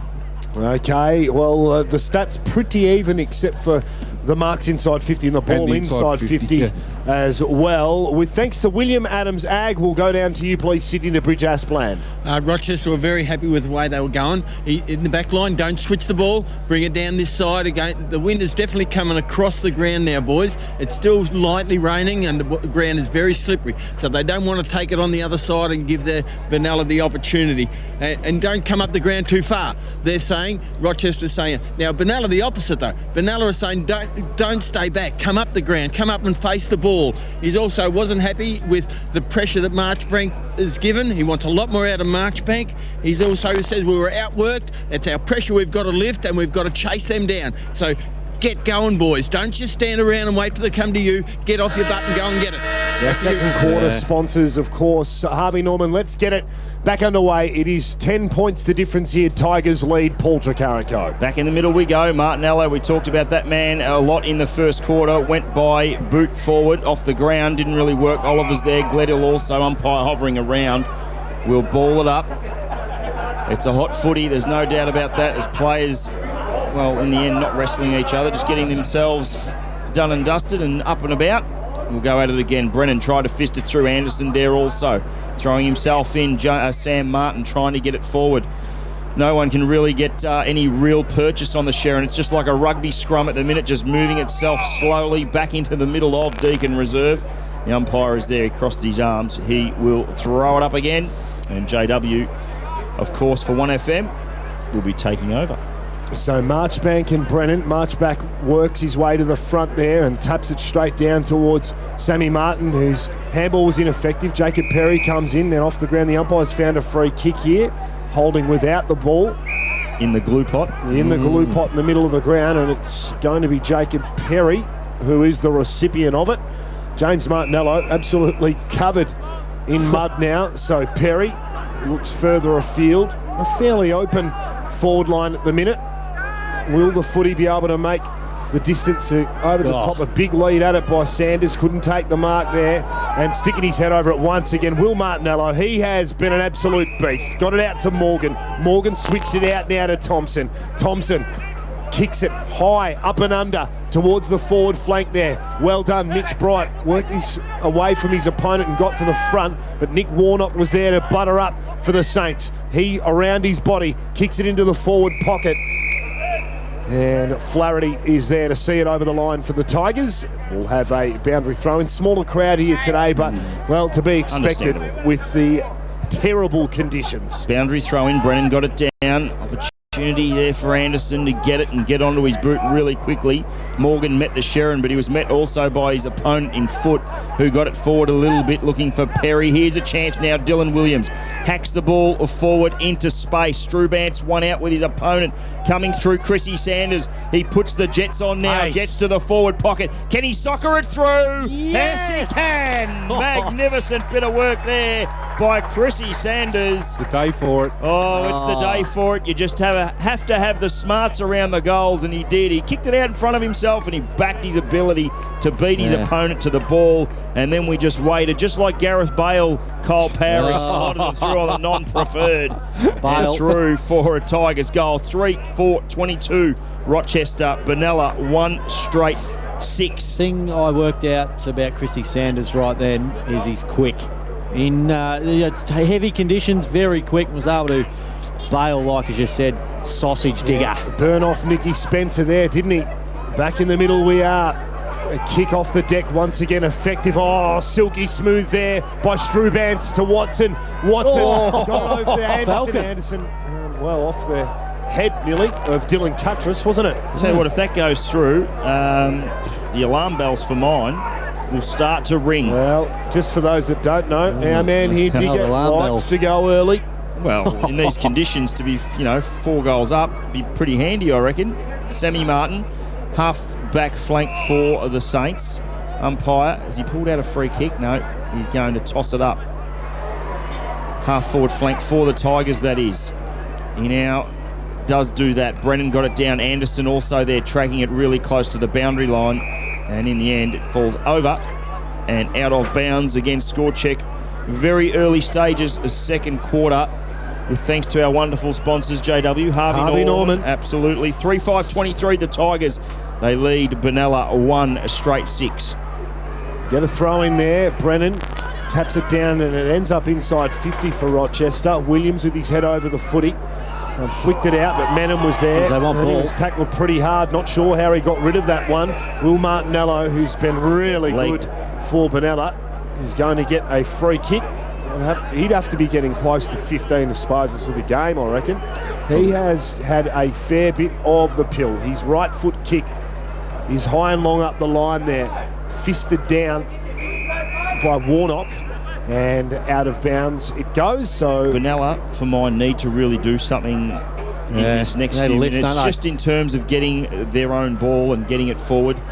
I mean, 8 scoring shots to 1 tells a real story here.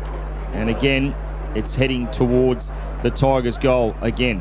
Marchbank got the tap down. Bending down, picking it up, Jimmy Martinello. Maybe this is the little spark that they need. He drives it really high, almost should have taken the mark then. It might have been Tommy O'Brien. No, it wasn't. It was James Martin. Gledhill's there. Williams put a high one on. The umpire was there, paid it. Guess who? Guess who puts himself week in, one? week out? Wilbur. Yeah, that's right. Will Martinello, middle of the ground.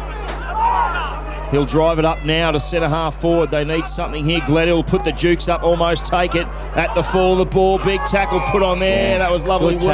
tackle. Lovely work there by, might have been Nathan Mulroney. No, he called holding the ball. And he's holding now the ball. He's turned it over. No, he's called holding the ball. Twice. Then they've taken advantage of it. He's taken a couple of steps, and then he's said, play on, and then it's Rough for mine, but anyway. Big result because Now Warnock lines it up. Well, Hands it off quickly to Priest. Priest off one step, goes bang! Whoa! And gets a response for the Saints there. Maybe a little fortuitously. His second goal of the afternoon. We said that he needed a big one. Well, fair to say out of nothing, JW. Yeah. You thought free kick to Rochester. And, they paid the advantage. And then, bang, another big tackle put on. Turnover. And then Farron Priest in these conditions, 30 out. You'd back him in every day of the week, Hollywood. 38 goals for the year. Farron Priest having a real good year. Thanks to Williams Adams Ag. Sydney. Very well called there, boys. That's exactly what happened. The umpire did pay the free, called the play on, and then he played on, and then he got caught, so holding the ball. Exactly right by the umpire. Half forward now, Martin couldn't quite get it forward now the Tigers have the opportunity, but big tackle put on there, umpire crosses his arms. It's actually centre half forward for the Tigers, who are kicking to the Skene Street end of Deakin Reserve. Umpire will toss it up again. Brennan and Marchbank, they'll do it all day long. The handball there by Martinello was okay, got it forward. Here's an opportunity for Morgan. Priest is there also, putting on a big tackle. And he's up and around the ball now too, Hollywood. Farron Priest. Yep. He's doing half rolls up forward in midfield. Yeah. So we'll get a reset here, right on the Tigers' 50-metre line. Well, Will Martinello, James Martinello, just beasts at the coalface at the moment. Farron Priest not having a bad afternoon either so far. He flicks it out wide. Marchbank was the intended target. Now Martin got a fair bit of work to do. There's a free kick that will go the way. Against Trent Blake, and he thought he handballed it too, Dub. So Benalla have the footy on centre wing. A long kick. Warnock the target. The footy won't quite make it to him. Is he held without it? Well, lots of Rochester defenders around the ball at the moment. Williams puts his head over it. Tackled to the deck. Umpire said he did nothing to get rid of it. So it comes back the Saints' way now. They'll go inside 50. Really well done there. Perry Oliver back with the flight. Courageous stuff. Good defensive mark, that one, Digger. Well, I like to call him the wild man. That was a wild effort because he went back hard at it. He took a lovely mark up to the middle of the ground. He goes with a kick. In the end, it pitches and goes another 20 forward for the Tigers. Into the middle of the ground. Cuttress, good little handball to a teammate there. On the end of it is Lee Millard on the wing. Riding shotgun, looking for Strubance over the back. Watch him go, Sanders. Oh, wonderful little bit of defending there by Gladstone. Got it to Webster. That was really good. Coming through was Bacon, trying to get it forward for the Tigers. Snap round the corner by Perry, won't be a goal. In fact, won't be a score. It's just to the left of the behind post. Forward pocket for the Tigers. They look ominous again every single time they go forward 50. They look like they're going to threaten, Dub. Yep.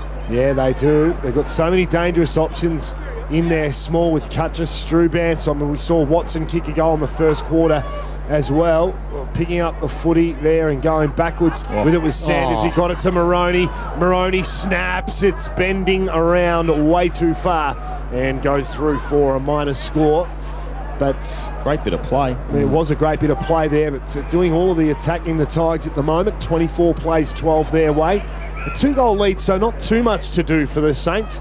They would like one hopefully pretty shortly though, because we've travelled 10 into the second quarter. That's a poor kick.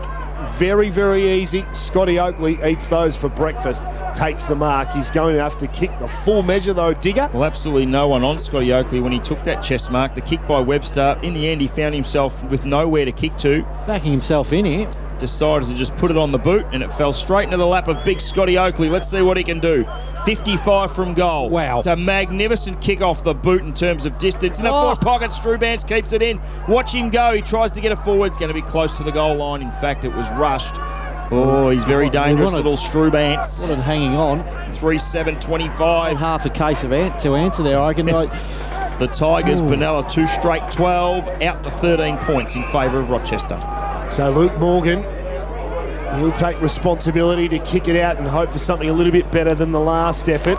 Sam Martin there did extremely well. Now Nick Brazel with the footy, ran over the line, and we'll have a boundary throw in about 60 out from Rochester's goal. They lead by 13 points. They played 10.5 into the second term. Harvey Norman Great sponsors 1FM Live and Local, 103.9 Seymour FM, and anywhere you're watching right around the world. Hopefully you're enjoying the coverage. Well done there. Priest weaved his way through there. Got a handball to Will Martinello. Handball back to Sam Martin, but they lost the footy, did the Saints. Comes down now to Bacon. That's got to be dropping the footy. The umpire just let it go. Warnock was in there. He got some help there from Charlie Morrison. The footy now loose out towards the boundary. And back over the grandstand side of Deakin Reserve. It trundles over the line. Boundary umpire catches up to it. He'll throw it in just a moment. Don't forget to tweet us at 985football if you're loving it. I'm sure you are. Right in front of the grandstand it is as the umpire goes back and throws it in. Both ruckmen miss it. An opportunity for Priest. Ball goes over the line and out of bounds right in front of the grandstand again. Score check 25, the Tigers. Benalla, 12. An opportunity for one of these teams to play Kyabram next Sunday, Dub, in the big one. Yeah, boundary umpire launched it in. Well done, Sammy Brennan. I reckon he's on top in the ruck there, Brennan. Yep. Brazel socketed off the ground. Clever stuff. Picked up now. James Martin's got to go. He's under pressure here. He can't control the slippery footy. He drops it. Gets support now. Paul Pratt. Handballs it back out the other way. Brazel there again. Picked up by Sanders, though. They win a really important one back here. Maroney up to the half-forward flank. Well done, Luke Morgan. Gutsed it. They went in really hard there. Bang, crash, smack. And a little bit of remonstration afterwards. Both players back up on their feet. Free kick every single day of the week. But what about the hardness of Luke Morgan? He knew he was getting the contact there and just put his head over it and said, come at me. Morgan now drives the ball up to half forward, just what the coach had to do. Maybe that provides a little bit of spark. Good tackle then on Bacon, but the Tigers through Sanders again. It'll be out of bounds on the full. Bit of feeling in it. Some sore bodies tonight. Again, not the ideal in terms of next week, but you just want to get in there and see how you go. Luke Morgan now's got it again in front of the grandstand. He drives it up to half forward. He'll look for Marchbank, but flying over the back there was Hoop Hell, close to the boundary line. Mitchie Bright takes it over the line and out of bounds. Smart kick there, Morgan. Yeah, he kicked to the tall tug. He did have option in the middle of the ground, but you turn it over in that area, it just comes back straight away. And the ball's so slippery at the moment, so really hard to take a clean mark. Now, Paul Pratt's going to get a free kick here for too high or in the back, whichever way the umpire chooses to adjudicate. He signals too high, but Paul Pratt got the footy. He booted it inside 50 now. They'll have a bit of work to do here, the Tigers. Came off Flaherty's hands, down to Jordan Foot. He just boots it out there. Smart footy once again, but Luke Morgan's there to mop up for the Saints. He's kicked up towards the half-forward flank there. Sam Martin was there, as was Jackie Spinks. He's handball. Found, Priest, but he was under all sorts of pressure now. The umpire said that you threw it here. And it looked as though it was a pretty fair handball to me. Farron Priest asked the question. So the recipient of the resulting free kick. Looks like Millard. Lee Millard with it. Half-back, drives it up looking for Oakley. Was held on to. And I was 100% spot on because he had his arm tugged. And Scotty Oakley will take it. He'll drive the ball forward. Looks like it might end up in space here. Webster went at it over the back. Absolute certain goal to the Tigers, and Strubant puts it straight into Skene Street. What a lovely bit of work by the duo, Cuttress to Strubant, and bang! Another one for the Tigers. They're looking the goods at the minute. 4-7. 31. Strubant has 2 now. He does. To Benalla, 2 straight 12. Lovely play by Oakley. Hammers the ball inside 50. And how's the tap, Kyle Powell? Yeah, well, it's pretty good, and it's an understanding of where your teammate and how you know they're going to play the game. That was just a real good forward combination from both those two. Cuttress, real good player. Thanks to Williams, Adams, Ag, Sydney. Ball's gone over the fence out onto the road, boys. And our spare ball, what's happening is they're using 2 balls today, one at quarter time, one for the second quarter, gone in and drying it out. That's where it is now. They'll be back in a moment. Putting it under the heater, I think. And trying to dry it out so we get a better ball all the way. There's a temperature down there too. Mate, it's freezing down there. I reckon that's almost hail, that. He's got the gloves on too, so he's got the one glove on, Sydney the Bridge. Well, got a bit of Michael Jackson about him. How long do we want to have a winter for? I mean, we're in spring.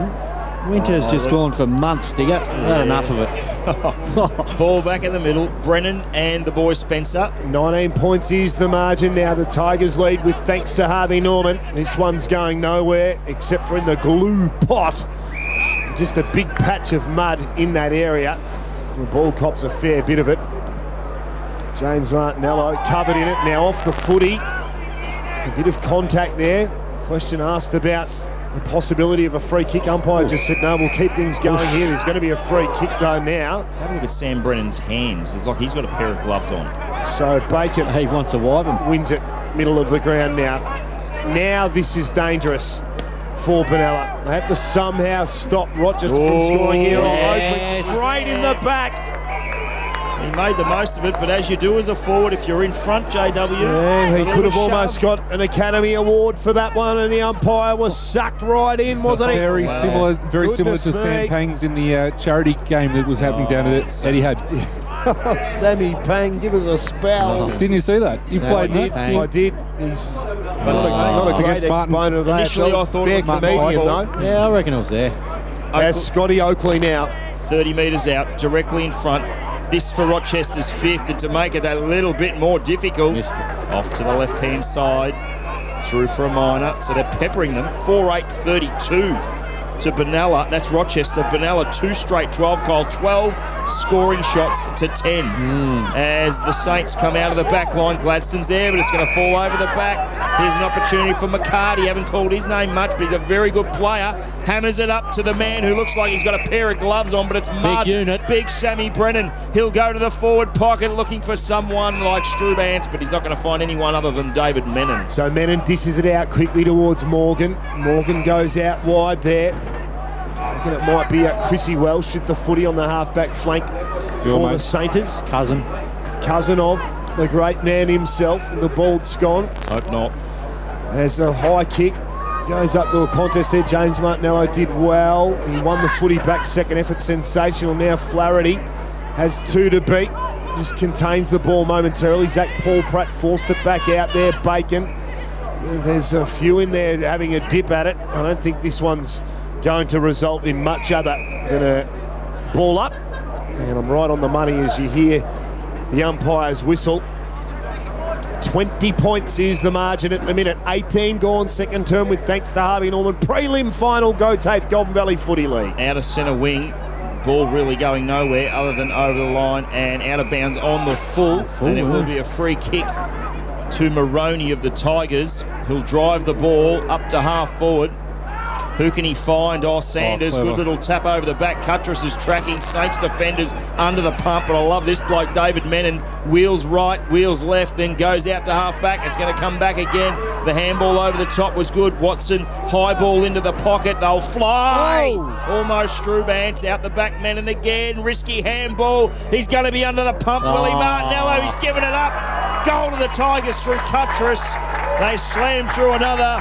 I said alarm bells before, I'll say alarm bells yet again. They're certainly ringing for the Tigers. The Saints, my apologies, because the Tigers are flying 5-8-38. Benalla, 2 straight 12. Kyle, 13 scoring shots to 2. Really worrying signs for Benalla. Yeah, great forward line pressure from the Tigers. There was 4-on-1 at that stage. And the ball was able to spill free. Will Martinello, not much he could really do other than get pinged for holding the ball, but a goal anyway. Michael Van Dorster, AJ's. With thanks to AJ's inside 50s, 25-9. That's the match stat, and also match stat 47-39 is the turnovers Rochester's way. I reckon Will Martinello was asking the umpire a question there for possibly copping one a little bit too high, but yeah, a tough situation for him and bad place to let go of the footy, but I reckon it was a fair question too. He seemed to get a bit of high contact from mine there, but Cuttress takes full advantage. Ball back in the middle of the ground now. Things starting to get to the point of desperate for the Saints here as we approach half-time. Never going to be a high-scoring game on a day like today. The worry for me, Dub, is 13 scoring shots to 2. It's dominance, isn't it? Yeah, it is. Spencer got the tap down. No one can really get a centre clearance here going. Here's an opportunity for the Saints. Martin. That was Sammy out to half forward. Perry Oliver tracking his opponent there in James Martin. He did it really well. Oh! He tried to take him on and he got pinged. Well done, Zaki Paul Pratt. Gets the headband of Perry Oliver and tosses it about 30 metres, if you don't mind. Magnificent work, that one. Lockie Thompson to the hot spot. They'll back, big fly. Almost an opportunity there for the Saints. Good work, Moroney. Little handball back to Mitch Bright. Paul Pratt's on a mission. There's no doubt about it. Close to the boundary line. He gives his 110%. Well, he gave the... How was that? He grabbed Perry Oliver's headband and tossed it 20. Came up to us up here in the box. Fetch that, sunshine. I wonder what it was. Shoelace? No, headband. No, full-on headband there, Hollywood. Perry Oliver wears the headband to keep the throw out of the eyes. That's something I'm familiar with. As well. Gee, that looked like a shove in the back there. Brennan has it picked up there. No, that was actually Kyle Hollywood power, not me. But you're certainly dead on the money there. Not a skerrick of it on my score. I want deliberate. Right, picked it up. Not going to get it. Just banged it out. They won't get it. They pay it in the AFL, ladies and gents, and they don't pay it up here in the country, and we don't mind that. Boundary umpire. He'll toss it back in. Brennan done a magnificent job. Spencer over the back, but out the back. He's had a fantastic game, hasn't he? Moroney. Almost out the back. Big tackle put on. Might have been a free. It was. Yeah, held on for Chrissy Sanders has also been a really important inclusion for the Tigers. He'll look for Strubance on a lead 3-on-1. No talk from the Saints defenders. It's going to come out the back to Bacon, who picked it up, dropped it at the same time.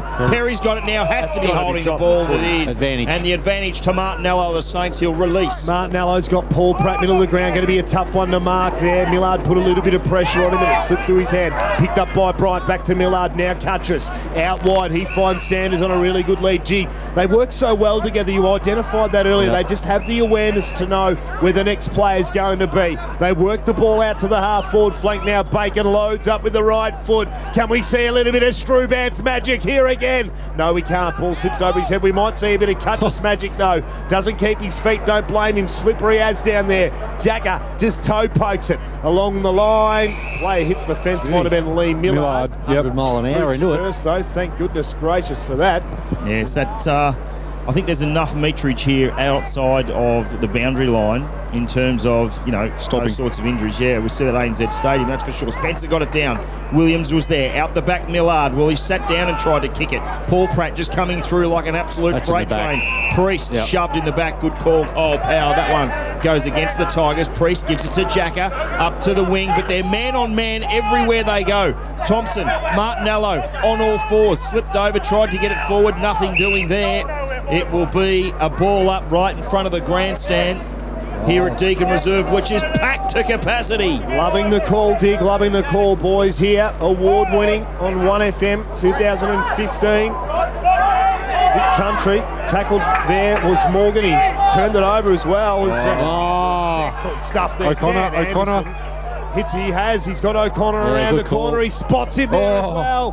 He's always going to be tough to mark. Dry weather day, not a problem. But on a wet weather day, perhaps could have been a little bit better thought out. But with the score that it is, it's probably you want to do it. Yeah, okay. Drop. Here's an opportunity now. Boundary throw, and you've thrown me there, Dub. Marchbank down to Morgan. Out of defence they go.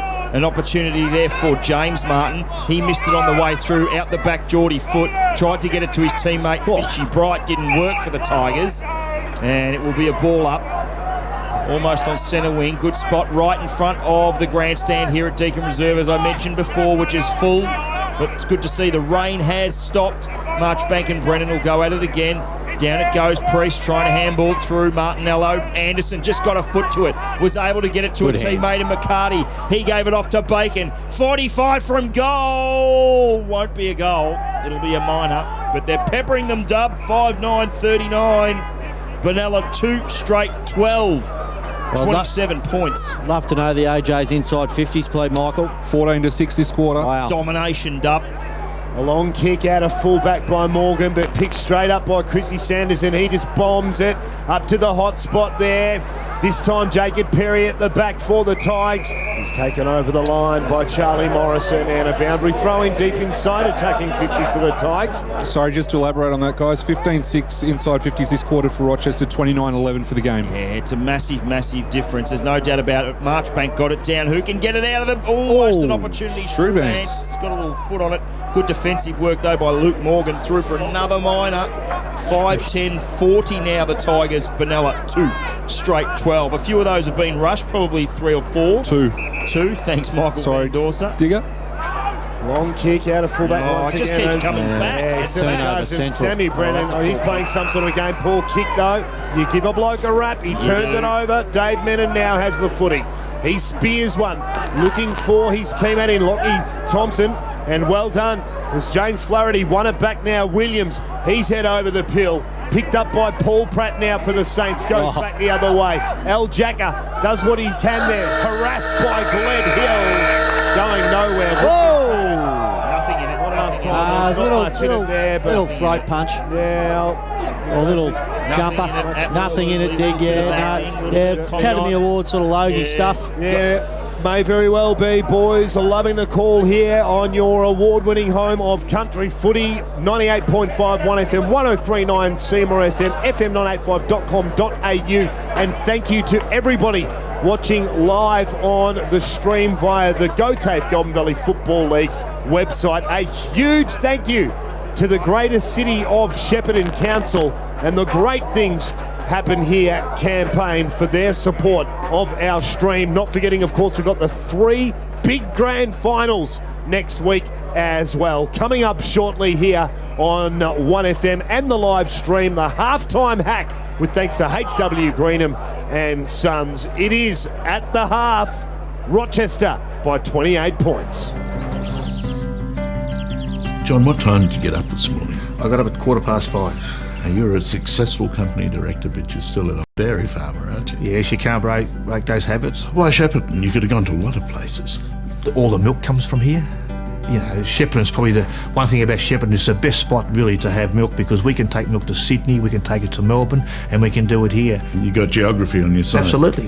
The logistics of where we are, and that's why Shepparton, we come down here. How many people rely on you for jobs? We got 130 odd farmers who supply milk to us. You know, they'd all have labour people who are going to that. We're talking about spending some money in scholarships into schools here to train kids that want to work to come into our factory. The rise from dairy farmer to the success of this quite complex company couldn't have been easy. I went and sold real estate, and I sold farm machinery. But when you want to invest your money, what you feel most comfortable with is always back in the ground roots is dairy farming, and that's how we come with the milk company is back where you feel comfortable is what you grew up with. A few farmers get a bit of milk together, and then we started on selling our milk to Sydney, to cheese people. How important is Shepparton in that scheme of things? Oh, it's magnificent. All my kids were growing up here. I got here as a 17-year-old. I've always felt very, very comfortable with Shepparton. Whenever I go on holidays anywhere else, I'm happy to come back. I always feel comfortable here in Shepparton. It's very comfortable. And to do business in? There's a lot of wealthy people here who made, a lot of migrants come here to, the Italians, the Albanians, the Dutch. They've all been very successful over here, and yes, and we're keen to keep it going. What do you think it is about Shepparton? There's so much optimism and so much ingenuity and confidence here. The land here is not expensive in the Goulburn Valley. The land is still, very, very good for a young person to get started here in the business. And there's a lot more help now how to run a business. So do you reckon it's easier to make it now than it was when you did? Absolutely. If you think you're just a hard worker, you're going to make it happen now. It's not. So there's room for more people to come out and make it work. Absolutely. That's one good thing about the farming industry here. They are prepared to share their knowledge to young people to make it go. They're not selfish, so, I know what I'm doing better. No, they are good. They'll share their knowledge. And that goes for you too? Yeah, absolutely. Absolutely. Is it an easy place to live? It is. It is a lovely spot to live. The river, the lakes around. So the climate is magnificent. There's nothing we can't do over here. Beautiful climate here to play football. I play football. You're kicking goals in business? Yes. Yes.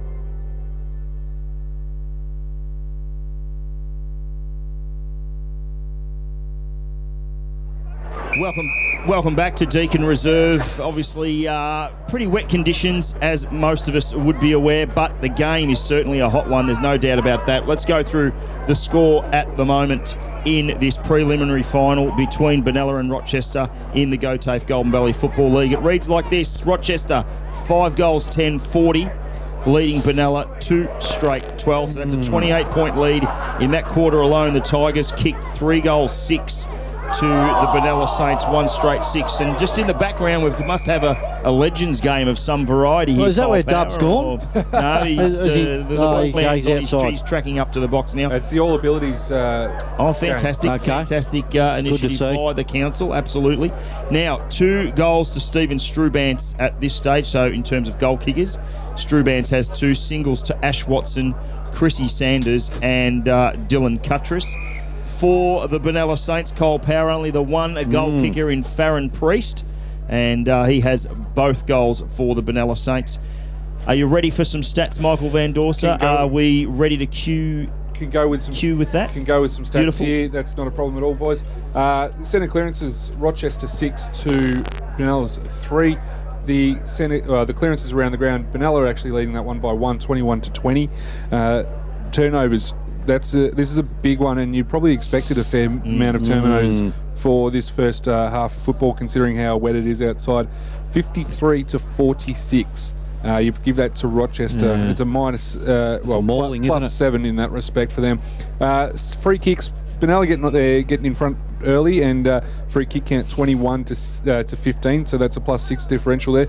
But again, the big one, the inside 50 component, inside 50s and marks inside 50s. So inside 50s 29-11 Rochester's way, and marks inside 50 6-1 in a half of football. So it's plus 18 in your inside 50 count. That's huge in the first half of football. So 15 scoring shots out of 29 inside 50s was almost about 50%. Yeah, it's not bad, especially on a wet day. 2 scoring shots for Benalla out of 11. That's about 20%. So that's they're not a vast difference in terms of efficiency going forward. There's no doubt about that. Benalla, Kyle, I'll let you sum up now that first half, and once you do that, then I'm going to ask you, what does Benalla need to do to get themselves back into this one? Because 15 scoring shots to 2 is a massive differential. Yeah, it is. And in these conditions, it's almost unassailable for mine. The Tigers, I like to go early, and very early. I haven't gone yet. I've been shunned a couple of times this year when I've gone early, and it's turned around and the old egg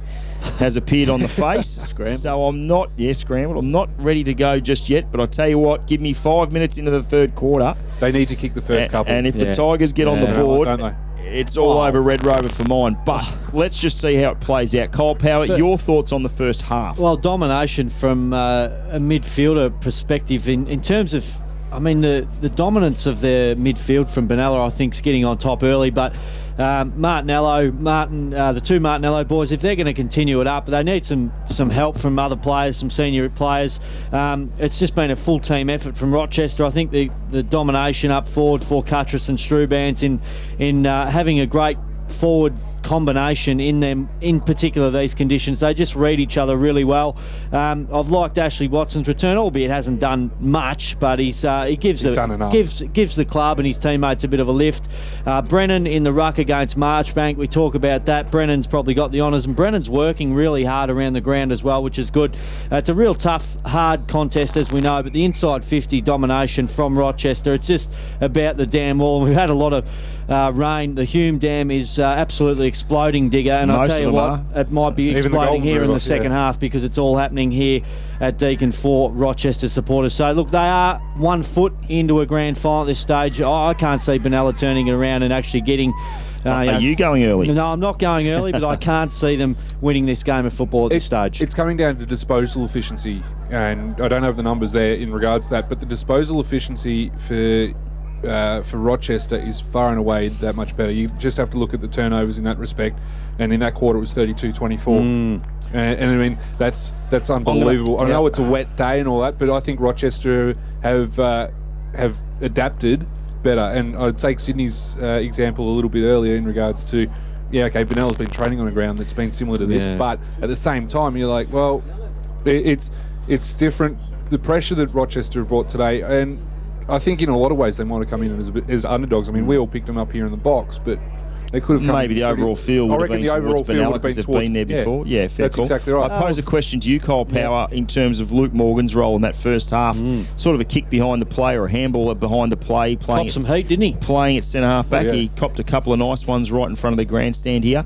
Is it time for Luke Morgan to move into the midfield now and give up that backline role or that half backline role that he's been playing, put him into the midfield, try and generate some midfield drive and get the ball going inside 50? As we've mentioned before, 29-11 really doesn't give you... It has to turn around big time in this second half in Benalla's favour, and I think the best way to do it is to switch Morgan from defence into midfield. Well, they're two key forwards, and we talked about it pre-game in Warnock and Priest. 53 goals to Warnock, hasn't kicked one today, but 38 for Priest, who's playing a midfield role as well. So they need to find someone that is going to do that. James Martin's been a little quiet. We know that he can kick goals, but that's been the concern for Benalla this year, is being able, once Priest and Warnock are down, to be able to kick goals. So Al Jacka, he's had a disappointing last couple of weeks. I think he was disappointing last week. He's another one who, in terms of playing in the back line, maybe they need to throw him up forward. Yep.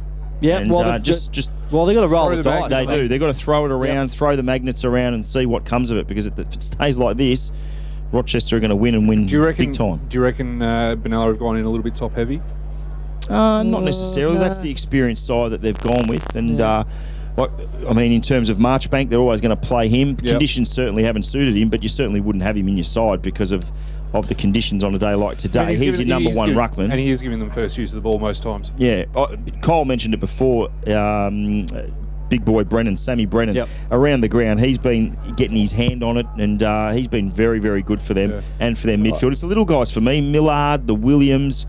Both Bacon boys have been in and amongst it. Dan Anderson has had some good delivery inside 50. I think all of them, the whole list of Rochester, are certainly contributing towards this current lead. And it has to change for Benalla.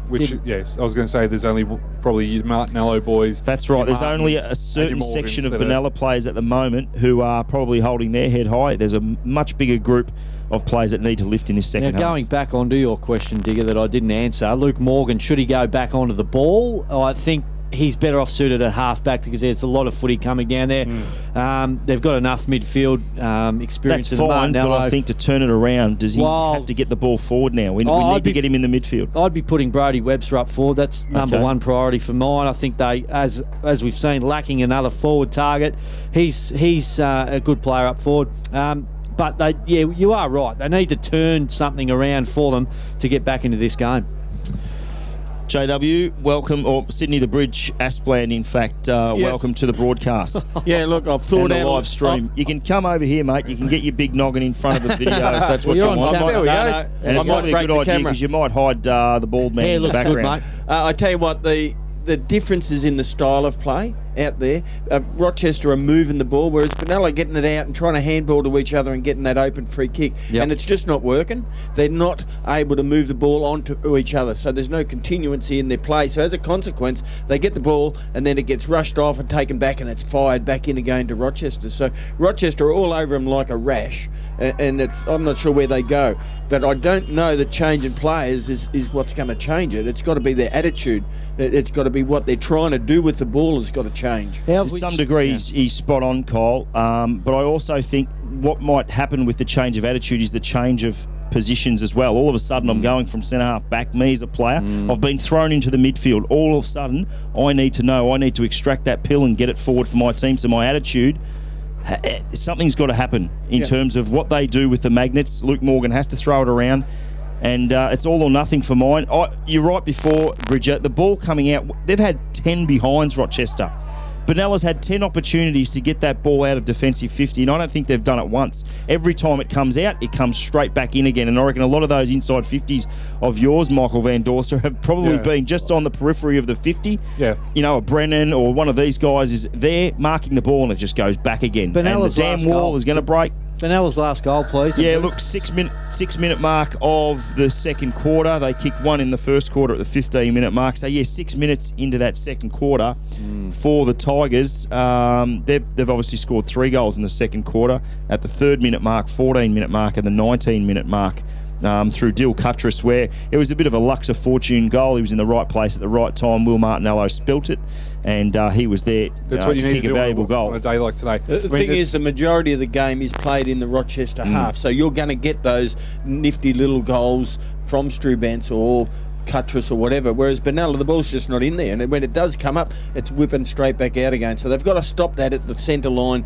coming back out again, instead of all piling into their forward line and losing the ball. How have we seen the Sam Martin game, or both Martin and Watson, who was a lot of talk coming in? Watson's kicked the one goal, but Sam Martin, Digger, has he performed today?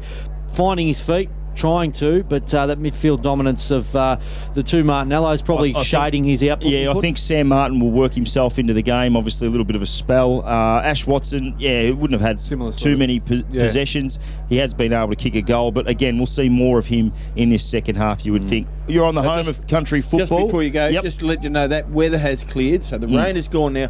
With a day like this, that wind is blowing heavily. That will help in this second half to lift the standard of the game, and maybe Benalla can use the better quality of conditions to come back in. Now, J-Dub, we can see you, and I can see you behind there having a sandwich. You've just been on camera, just chewing away there on your sangers, but thanks a lot anyway. Is there any left? No, is there any not. left? He's giving the thumbs down. Absolutely donuts. Beautiful work. Just quickly, netball scores. Netball score at half time of the A grade. Kyabram 16, Euroa 15. That is to play Seymour in next week's grand final. You're listening to the home of country football, 98.51 FM. Stick around. Right after the break, we'll be ready for second half action in this preliminary final. Kick some training goals? GOTAFE has a wide range of accredited courses across regional Victoria. I am part of the community. And trainers are industry experienced and passionate about teaching. I am connected. GOTAFE has a variety of flexible study options so you can learn and live locally. I am 5 minutes from home. And offers real-world learning experience and hands-on training. I am the new generation. I am GOTAFE. Enrol now. Visit a campus or go to gotafe.vic.edu.au. This is the lucky country. With fresh water and fertile land, it's the heart of the food bowl. I'm Charles Woolley. This is Greater Shepparton, and great things happen here. Pactum Dairy Group, a $60 million facility exporting milk products to China and Southeast Asia. Pental Soaps, the products you'll find in your home, are made here. Rubicon, a world leader in automated irrigation systems. Unilever, a $182 billion company with over 400 brands. These great companies and great brands are all here. Greater Shepparton is open for business. Engineering innovation, transport logistics, professional services, and a growing retail sector. They even train nurses and doctors here. An enviable lifestyle, education opportunities, and affordable housing make Greater Shepparton a wise investment. This is a great place to build a business. So get online and get your business moving. Greater Shepparton, great things happen here. Do you need it knocked over or smashed up? Keith McRae Demolitions are your demolition and environmental cleanup specialists, equipped with EPA trucks and a mobile concrete crusher. They're also licensed asbestos removalists. Call into their yard where they stock a huge range of second-hand timber, steel, aluminium windows, all at super second-hand prices. Call Crowbar Demolitions today on 58299 413. And welcome back here to Deakin Reserve in Shepparton, Victoria. 2016 GOTAFE Goulburn Valley Football League prelim final, the halftime hack with thanks to HW Greenham and Sons, another fantastic local organisation here in the Goulburn Valley, and another one too with thanks to William Adams Ag. Down to you, please. City of the Bridge Aspland. Out of the netball court, boys, it's Kyabram 31 running away from Euroa 20. Ooh. Expected. Ooh. Okay. That's a bit of a touch-up. Netball. Certainly is. Big grand final day here next Sunday, of course. Boys, something that I don't think really got touched on in the halftime hack was just the dominance of Sam Brennan in the ruck at the moment. Yeah, we mentioned it. Yep, he's been really good. His work around the ground as well. Yep, moving unbelievably well. Marchbank's a big lad, we know that, but Brennan, these types of conditions probably suit him. There you go. I mentioned it. Luke Morgan into the middle of the ground, off the half block there, half back roll. coaching. Something's got to happen. The phones are lighting up. Coaching positions want Paul Trecarron coaches to come by. But no, good move. And look, has to happen. Yeah, it needs a bit of run, a bit of drive from him because he's such a leader in there. Oh, they just need more ball inside 50. They need to generate more chances. They're winning a fair bit of the hard footy through the Martinello boys, but then their ability to use it at this point in time has been missing. The ball in the middle of the ground. The umpire throws it up here with thanks to Shepparton Optical Services. Digger. Well, Warnock also in the ruck, so a few changes being thrown around. You can see Morgan was ready for it. Another stoppage in the middle of the ground.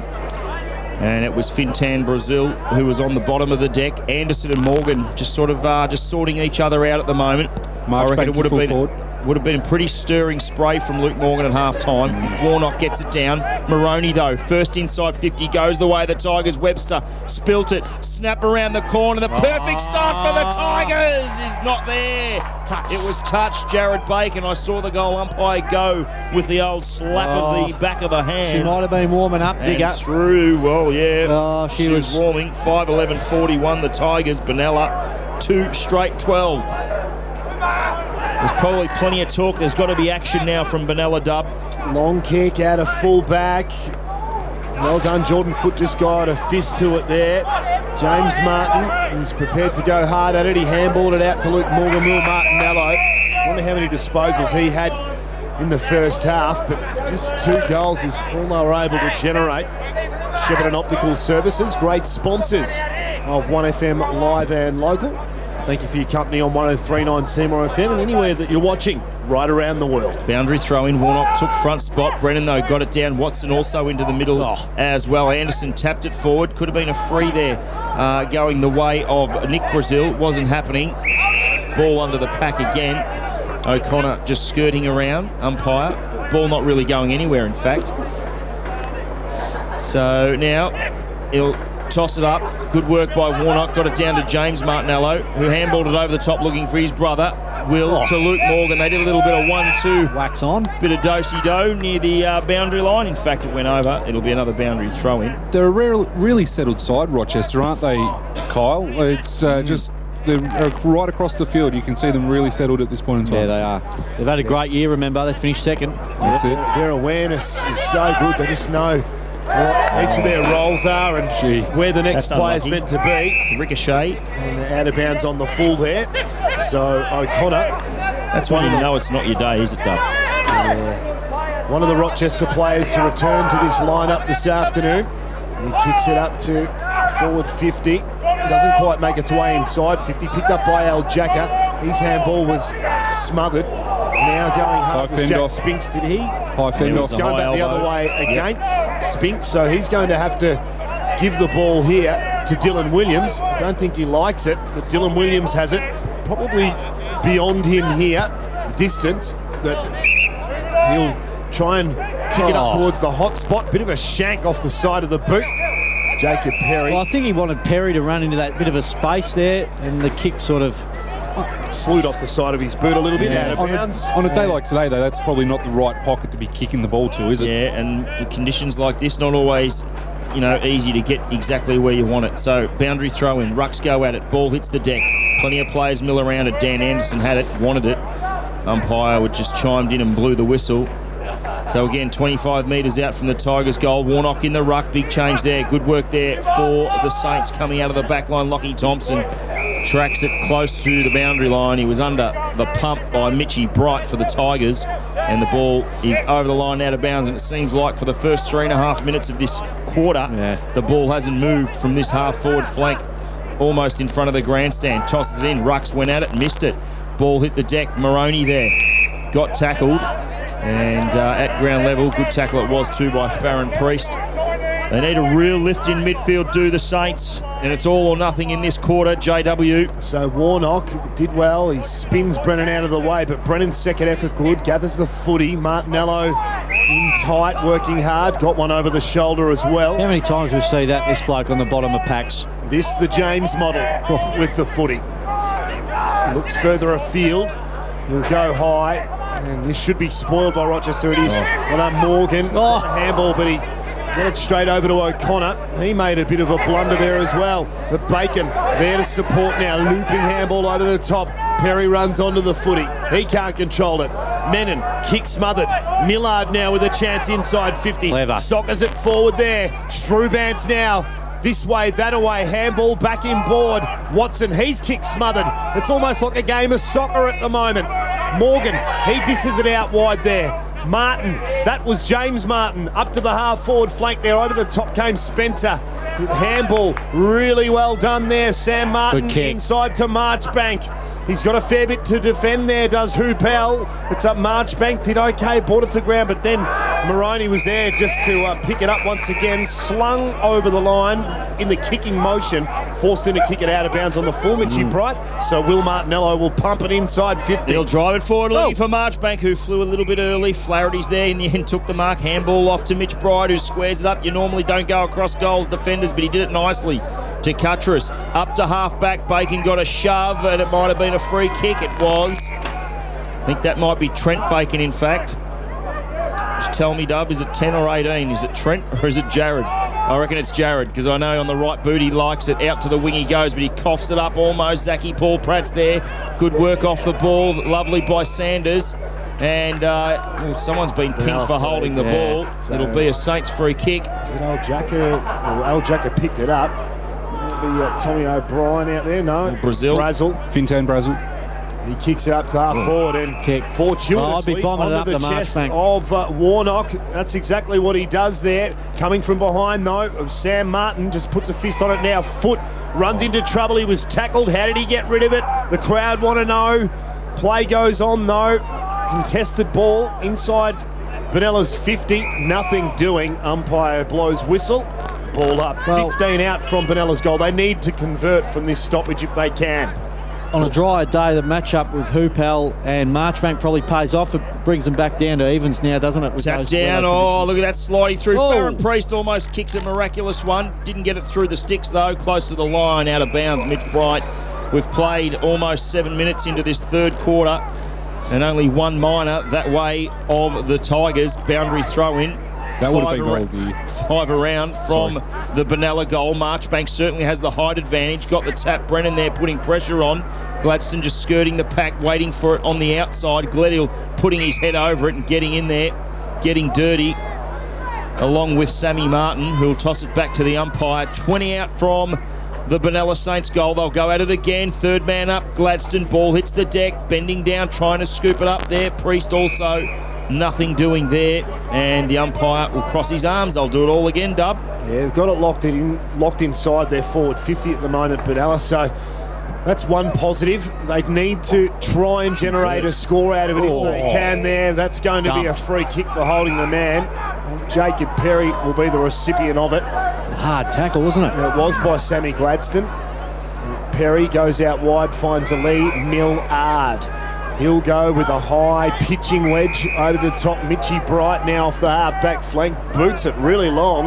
About 60 metres the footy travels. And in the blink of an eye, almost creeps back inside 50 for the Tigers. Zachy Paul Pratt will have nothing of it. He's kicked though. He was off balance. He's put it out of bounds on the full. Dylan Cuttress with the footy. About 70 out from the Tigers goal. He'll concede a little bit and go back to his teammate, who'll go into the middle of the ground and find Moroney, who I think's been, one of the better players on the ground, no doubt about it. Almost in the glue pot, Moroney. He'll go back with an absolute mongrel right out to the wing. And in the end, fortuitously for the Tigers, it will be picked up and delivered to Perry Oliver, who'll come to the grandstand side and find James Gledhill, who's had a wonderful season for the Tigers. Touches it on the ground, goes up to half forward on the grandstand side of Deakin Reserve with another. Barry Crocker. The ball pitches inside and goes over the line and out of bounds. Very rarely does a mongrel pay off for you, Dick. Yeah, Dick, for the Tigers. His idea was right, the execution, well, in the end it was okay because it worked out for the Tigers. It's the one thing we can't control, the weather. And unfortunately for the competition, it just wasn't turned on today. We've been glad to bring it to you here on the web and via 1FM Live and Local. Will Martinello won the hard one, got it out towards Morgan, who kicked it, gained about 25 metres into touch for them. Boundary umpire will throw it in front of the grandstand. Launches the Sharon. over his head. I've liked the Warnock change-up. Now Oakley goes into the ruck for the Tigers, so bit of a major swap there from the first half, but they needed to do something because Brennan was just dominating. I know you boys did touch on it in the halftime hack. Also did make a point of that as well as the umpire throws it back up again. Digger. Oakley down to Anderson. I've liked Oakley's job today. Also Sanders got Anderson like a freight train trying to get it through. Oakley got a quick little kick. This might work out for theTigers. Watson, just a little chip kick, nice to O'Connor. Does he play or was it 15? It was. Wow. I thought the handball would have been the better option, but Ash Watson knows far better than me, and the kick worked out. And we talk about Watson not having a huge impact on this game. If he can do that, and this results in a goal, 5 times in a game, I reckon it closes the game because that is a real smart player. So big kick here. Footy smarts. We've got the perfect angle. Nick O'Connor will line it up. 35 from goal, 45-degree angle. Let's see. Oh, a little bit of swagger to start off with the kick. The drop punt looks okay for mine. Straight over the goal umpire's head. And the Tigers, the faithful that are here in the grandstand at Deakin Reserve, can almost feel it. They can almost feel it. 6-11-47. Rochester leading Benalla. 2 straight 12 again. I'll say it's 17 scoring shots to 2.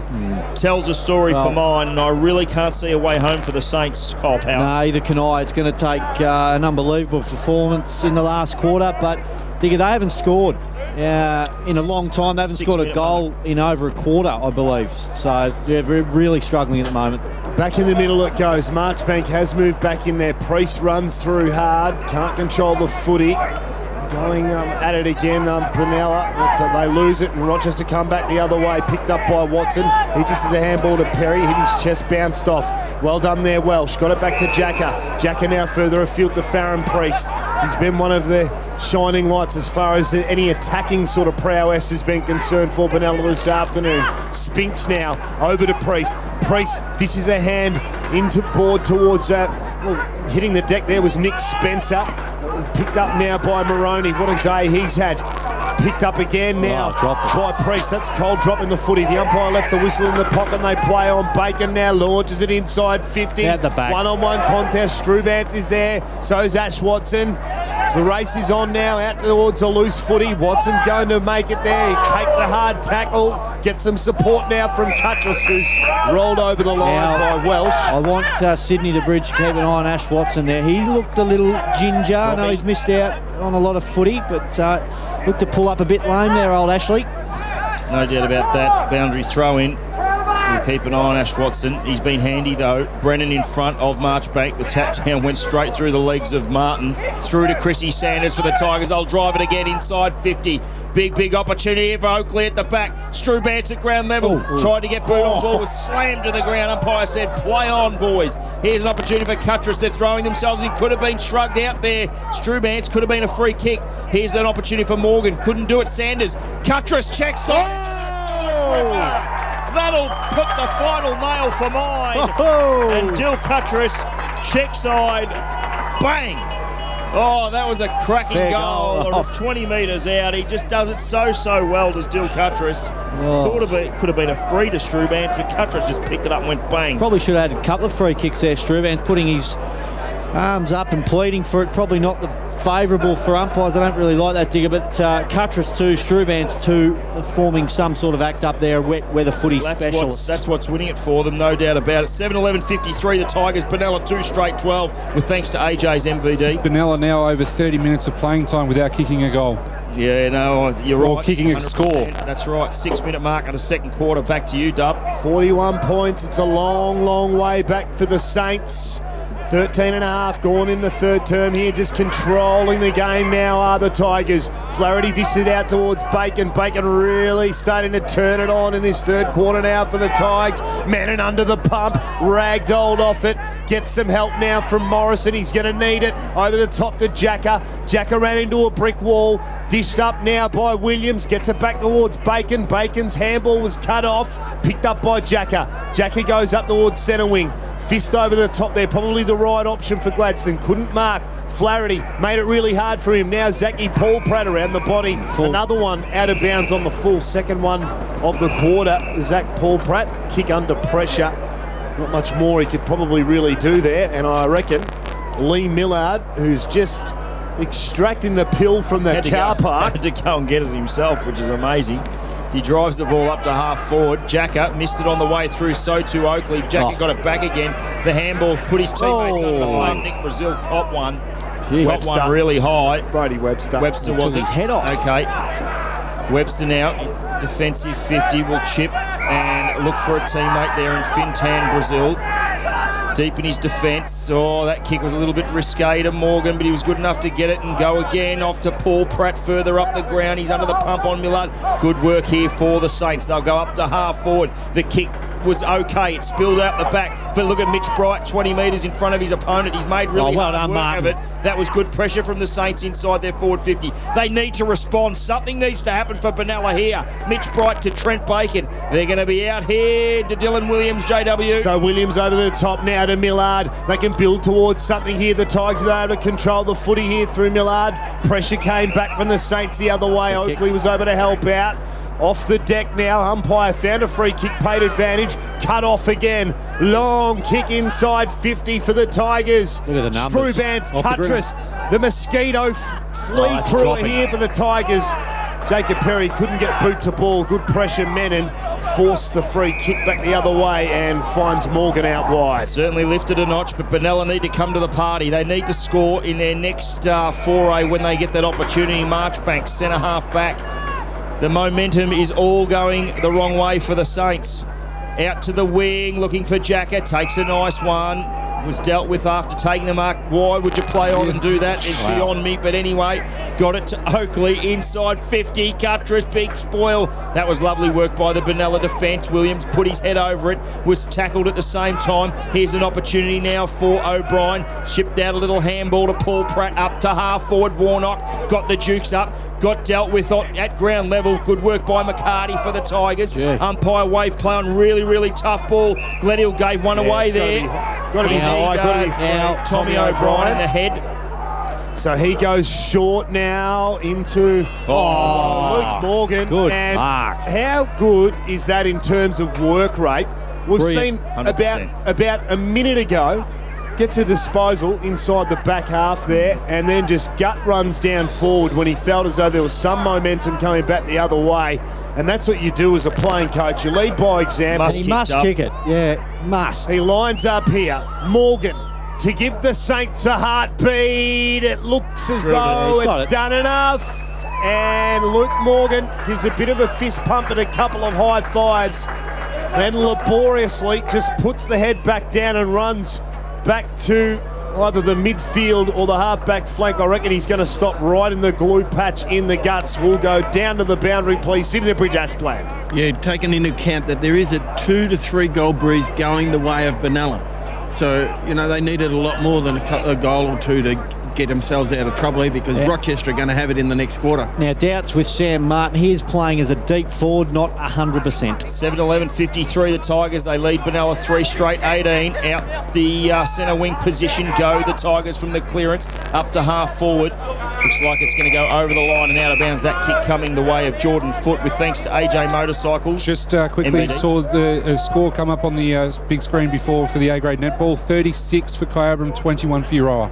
Boundary umpire throws it in, 60 around from the Tigers' goal. It'd be a heartbreaker if they were able to manage one from here. Nathan Moroney picks it up. He kicks it around. It screws around up to full forward. Comes back now. Scotty Oakley around the body. Snaps. Misses. Touched off the boot anyway. Thanks, Digger. Another minor score there. 7-12-54 now the Tigers. 3 straight, 18 Benalla. Did you say 10 goals would win you the game today, Dick? I did. Pre-game. I said 8 to 10. I reckon you'll be right on the money. I usually am. Rarely wrong. Wow. If you don't mind Brody the wobble. Yeah, we'll drive it up. To explode. Half back off. Foot just fisted it to his teammate there, and O'Connor was slung with the kick. Perry's there, ball hits the deck. Oakley's chasing through. They've got numbers everywhere, the Tigers. Oakley decides to handball it and keep it in play. Really close to the boundary line. That might have been a free. That'll go the way of the Saints. Deep in defence. Yeah. Jimmy Martinello has been a rock in midfield for them. Yeah. Unfortunately, he's just gutsed it out, hasn't he? Him, his brother, Luke Morgan, just really prepared to do everything for the Benalla Saints jumper. They don't want to let this one go. Moroney now wins it back. 55 out from goal. Williams is down there. Superb, Nathan Moroney. Oh, he was last week as well. He's a player that's really matured as a footballer. Such an important part of this Rochester lineup. Certainly had a lot of it. Forward pocket here for the Tigers. Waiting for the boundary umpire to toss it back in. 54 plays 18. Halfway through this third quarter, Oakley got the tap down. Cuttress missed it now. He went back and got it again. He was tackled, was able to slip the tackle, snap it around the corner. Menon was there, fisted it straight to Bacon. And then he went back and smothered it beautifully. If you don't mind, David Menon close to the boundary line and over. One of their best today, Menon. Yeah, he's been under the pump all day long. Yeah, no doubt about that. Yeah, fair athletic effort. It's come down there enough anyway. Yeah, it certainly has. They were under the pump last week as well. So boundary umpire throws it in. They might feel like they've played 3 games of footy in 2 weeks. I reckon the Benalla back 6. Picked up now by the man we just speak of, Menon. Beautiful kick. Finds the chest of Sammy Gladstone, who had to get on his knees to grab it. He handballs it over towards Morgan. Morgan out towards Jacker. Jacker tackled, pressure on the kick once again. Priest gets over to help. He gets it out towards Brazil. Brazil just kept it in play, now cut off by Gledhill. Gledhill lost the footy momentarily, but now Perry Oliver wins it back for the Tigers over the top. Nathan McCarty wanted to tell the boundary umpire that he kept it in, but he had gone over the line. Far side of Deakin Reserve, 20 gone, third term. Shepparton Optical Services, great sponsors with thanks to AJ's Michael Van Dorsa. 11 inside 50s to 6 this quarter for Rochester. So total domination there. Warnock got the tap down. An opportunity for Gledhill, missed it on the way through. Brennan also there, really close to the boundary line. Benalla player picks it up, scoops it up, and then hammers it really high into the air. And Gledhill, as he's done all year long, fists it over the line and out of bounds. And in perfect position, the boundary umpires today. Full back of the year. Umpires in general have done a great job all afternoon in trying conditions. Because you can it's really difficult to umpire these sorts of conditions. Agree 100%, Digger. The umpiring's been fantastic. It's something we're blessed with here in the country. You see it all the time on the biggest stage in the AFL, and they cop a fair bit of criticism there too, but we're so lucky. Good decision. We're able to get here in the country. Good decision. So Benalla free kick on the half-forward flank here. It's going to come back. For a shove. In the back. Looks like Sammy Martin for mine. Paul Pratt. I'm not going with Sammy Martin. No, it's Thompson, boys. Lockie Thompson. Yeah, Lockie Thompson. To Paul Pratt. It's going to be the one. Zach Paul Pratt marks it at centre half forward. Wheels around on his preferred. Shanks a grubber. Now, Nathan Moroney over the shoulder. Warnock gave away the free. Now Cuttress out wide here. The kick a little bit hot for him. He extended out the arms, but was never going to get there. In cricket parlance, that one save your legs. Dylan, don't even bother going for that one because that only had, that's right. 4 runs. It only had the boundary line in its sights and was able to get there. The Sheridan now will be tossed back in by the young boundary umpire. Free kick off the ball here will go to Luke Morgan. Silly play by Moroney, who's had a super game. Yeah, he's just threw Morgan to the ground for no apparent reason. So the free kick will go the way of Luke Morgan. Hot spot here. 55 from goal. Does he look for Marchbank? He just chips it, sets it up. Good luck, boys. Ball hits the deck. Roving it now. Priest was there. Martin got a handball to Marchbank. Interesting style then by big Joshy Marchbank, like a big giraffe trying to kick the Sharon. Goodness me. Ball hits the deck. Big tackle put on by Wilbur Martinello. And Hoopel was in there. Maybe should have went with a right boot, Joshy Marchbank, but he's out there having a crack. Exactly right. Always going to be tough. It's easy for us to say up here in the box, but it would have been nice if you had been able to make connection for a Benalla Saints fan. Now the umpire blows his whistle, says nothing doing, and will ball up the footy. So 40 metres out from Benella's goal. They kick the last one. Can they kick the next? James Martinello, awkward looking kick there. James Martin underneath it, as is Bacon. Now picked up by Jacob Perry for the Tigers. He's snapped around the body. A half volley. Desperate. It was fisted out there. Good stuff there defensively by Al Jacker. Yeah, he's been pretty sturdy down back.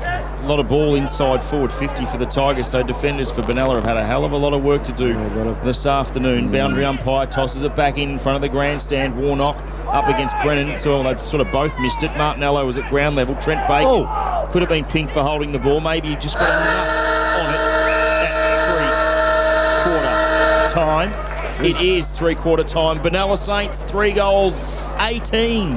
That quarter went 24 minutes and 18 seconds. Stay with it. Rochester, it's all right, MVD. It's just a little pocket, well, what do they call it? Little spot fire. Nothing really happening. Nothing really happening there. The Rochester Tigers, 7-12-54, JW. That's a 36-point lead to the Tigers at three-quarter time. We'll take this opportunity to hear a few short messages from some of the great supporters here of our live stream this afternoon on 98.5 FM, 103.9 Seymour FM, and of course FM985.com.au. We're talking miracles now for the Benalla Saints. The Rochester Tigers look almost surely into the grand final to face Kyabram next week, but still a quarter to go. Choices define you. As you grow, so do your needs. From the small choices to the big ones. For the same reasons a home is more important than a house, your lender is more important than your finance. The GMCU, customer-owned banking. This is the lucky country. With fresh water and fertile land, it's the heart of the food bowl. I'm Charles Woolley. This is Greater Shepparton, and great things happen here. Pactum Dairy Group, a $60 million facility exporting milk products to China and Southeast Asia. Pental soaps, the products you'll find in your home, are made here. Rubicon, a world leader in automated irrigation systems. Unilever, a $182 billion company with over 400 brands. These great companies and great brands are all here. Greater Shepparton is open for business. Engineering innovation, transport logistics, professional services, and a growing retail sector. They even train nurses and doctors here. An enviable lifestyle, education opportunities, and affordable housing make Greater Shepparton a wise investment. This is a great place to build a business. So get online and get your business moving. Greater Shepparton, great things happen here. At Shepparton Optical, we care about your eye health. We thoroughly assess your eyes to determine the cause of your vision problems and use our knowledge and experience to help you find the best solution. At Shepparton Optical, we believe everyone deserves good vision. Want to kick some training goals? GOTAFE has a wide range of accredited courses across regional Victoria. I am part of the community. And trainers are industry experienced and passionate about teaching. I am connected. GOTAFE has a variety of flexible study options so you can learn and live locally. I am 5 minutes from home. And offers real-world learning experience and hands-on training. I am the new generation. I am GOTAFE. Enrol now. Visit a campus or go to gotafe.vic.edu.au.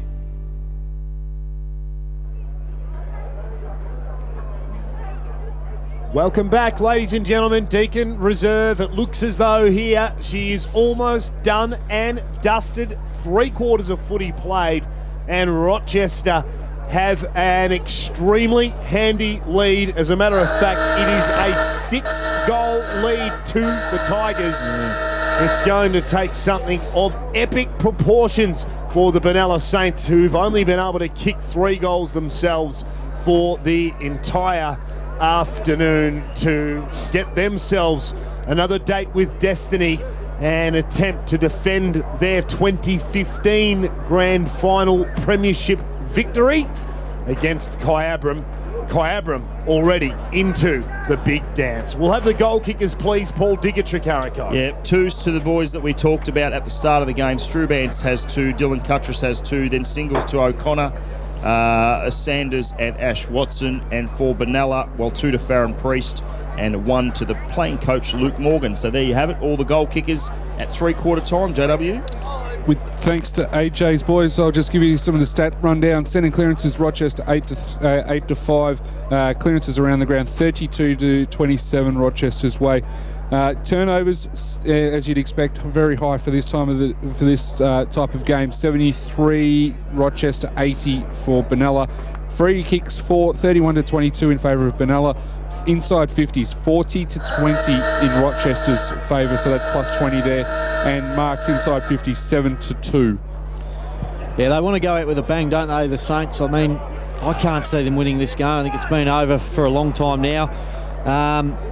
Digger, I mean, they've kicked 3 goals in 3/4 of football. I can't really see them kicking another 5 or so. They're going to need 6 to be level, and that's considering Rochester without scoring. So they want to end the year. Task. Yeah, and look, just a quarter to go. Anything can happen. But if they want to go on with a bit of momentum, just win the quarter and push on to bigger and brighter things next year post this game. Thanks to Williams Adams Ag, Sydney the Reach. Okay, had a look at the Rochester three-quarter time, and look, he was pretty excited, really. We're going to be playing next week, so let's not go and get injured, but but stay disciplined. It's defence that wins grand finals, so make sure you get your defence right up this quarter. That's exactly where we're going. That's what he was all about, was next week.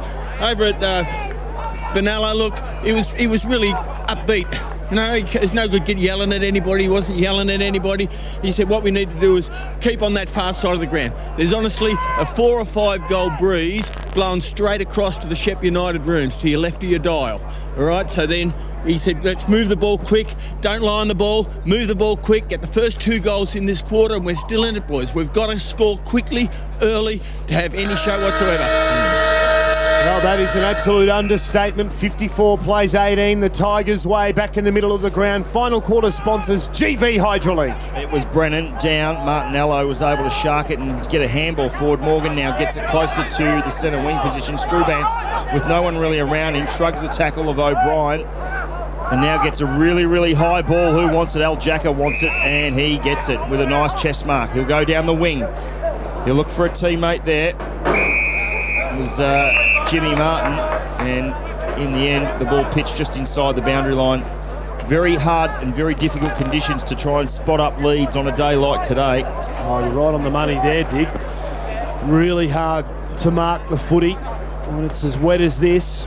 Brennan works his way to the front, taps it down, picked up by Bright, handball over the top. Bacon took the contact and was put off balance by the bump, so he's kicked it out of bounds on the full. The resulting free kick will go the Saints' way up the line. That's only just going to stay in as well. It was an ineffective kick. Charlie Morrison almost passing it. You know what this reminds me of? A mid-winter's day at the footy. Yeah, certainly does, and we're halfway through September. Nick O'Connor got it up now. They'll poke the ball inside 50 through Perry. Attacking it really hard there was Sanders. What was wrong with Chrissy Sanders last week? Just does not look like he has lost a percentage of pace today. Maybe a hammy? Fantastic. Well, I don't know. We might talk to James Flaherty after the game. We'll see how we go. Boundary throw in. Oakley at it. Got it down. Anderson's there trying to shovel it out for a teammate. Nothing really doing there. He's all over it at the minute. Tackle there by O'Brien of Benalla. And Anderson will just toss it back to the umpire. Right on the 50 here for the Tigers, which has been a pretty dominant position for them. Martinello out of the ruck was able to get it forward. Oh, Brennan, has to be a free kick for mine. It will be. He was just dealt with in the contest, and on centre wing position, big Semi Brennan will go inside 50, JW, I would think. He does. He just pops it up to the 50. A good spoil there from Bacon. Well done, the hard footy one by Jacob Perry. Now Dill Cuttress up to full forward. Strubance there. Wasn't quite going to make the flight of the footy. Chris Welsh under the pump. Sanders really good again. And their ability to apply pressure, the Rochester forwards, to the Benalla defence inside their forward half, there's caused a lot of turnovers, and goals have been generated throughout the game as a result of it. Deep in the Tigers forward line. Oh, beautiful work by Watson. Snap round the corner by Cuttress, if you don't mind. That's the ball game there and then for mine, Kyle Power. As JW shakes his head as Cuttress just goes bang for goal number 3. Agreeing or disagreeing, Dub? No, just agreeing 100% that I've called one goal home for the whole afternoon. Diggers had the other 11. So okay. Anyway, deservedly so. Cuttress put myself out there enough. Cuttress exactly 5 between Strubance and Cuttress. Cuttress with the 3. Strubance has looked dangerous. They've both looked dangerous, and look, they are a dominant forward combo in these conditions. Yep. Hollywood, we knew coming into today how important they'd be. They've been massively influential in this contest. Now Brennan picks it up middle of the ground, sockers it up towards Cuttress once again. Coming back the other way, Chrissy Welsh. Just a quick question, Kyle. If it's a day like this come next week, which we're hoping that it's not, Which forward line is going to be more potent? We'll talk about that in a use a bit later. Millard out of the middle of the ground. I've got a week to think about it. Good work by Scotty Oakley. I think's been really good for the Tigers up forward. Here's a beautiful work by Ash Watson. Was able to get it forward. Martinello didn't travel enough distance. He took on the tackles really well. Handball to Priest. Then further afield to Nicholas Brazil, close to the boundary line. He does the old left foot hack down the line. It wasn't a bad option. Really close to the boundary line. It might have been a free kick. It was to Millard. Yeah, so 65 around from the Tigers goal. Little chip kick to Perry. Pushed in the back. Shove in the back. It's all going the Tigers' way at the moment. 55 around now, Perry. So let's see what Jacob Perry can do. I'll still back Kyabram MVD in any sort of conditions. Fair enough. Just my opinion. Just asking the question. Post-game crush. We'll be talking about that with thanks to Keith McRae Demolitions. Oh, good mark. Really well done. This bloke here has stood up today. No doubt whatsoever, Dave Menon. In the development squad, Werribee VFL for most of the year. The kick there nearly let him down. Welsh attacked it hard. The mark didn't stick though. Now Strubant's tackle, drops the footy. Got a hand to it though. Menon goes again. His handball was a little bit too hot for Priest, but Priest good enough on the second effort to gather. Handball over the top to Paul Pratt. Paul Pratt goes back out wide to Menon again. Menon to Priest. 3 disposals each in about 60 seconds there of play, not even. And Farron Priest, probably slows it back down again and kicks it up the line. Digger, centre wing it is. He looked for Thompson, but the Tigers are going to bring it forward again. Perry's there. Good work there over the back by Thompson. Ball hits the deck. An opportunity for Brazil for the Saints. Really close to the boundary line. Controlled it beautifully. Chip up the ground was good to Paul Pratt, who hacks the ball forward nicely for the Saints. Over the back. Almost a chance there for Warnock. He gets it. Again, he also hacks it. Here's a chance now for big Joshy Marchbank. One out with Hoopel. Who's going to win this battle? The goal line will. It'll go through for a rush. And in fact, their first minor of the afternoon comes at the 6-minute mark of the last quarter. The Saints 3-1-19 Benalla. Rochester 8-12-60. 41 points in front of the Tigers. The kick out, dangerous. Rochester now has some numbers helping out with Brennan over it. Jacob Perry there too. Just shovels it out towards Dill Williams. Benalla pretty desperate here. Good effort as Warnock wins it. He kicks it inside 50. There's nobody home there, and it dribbles over the line.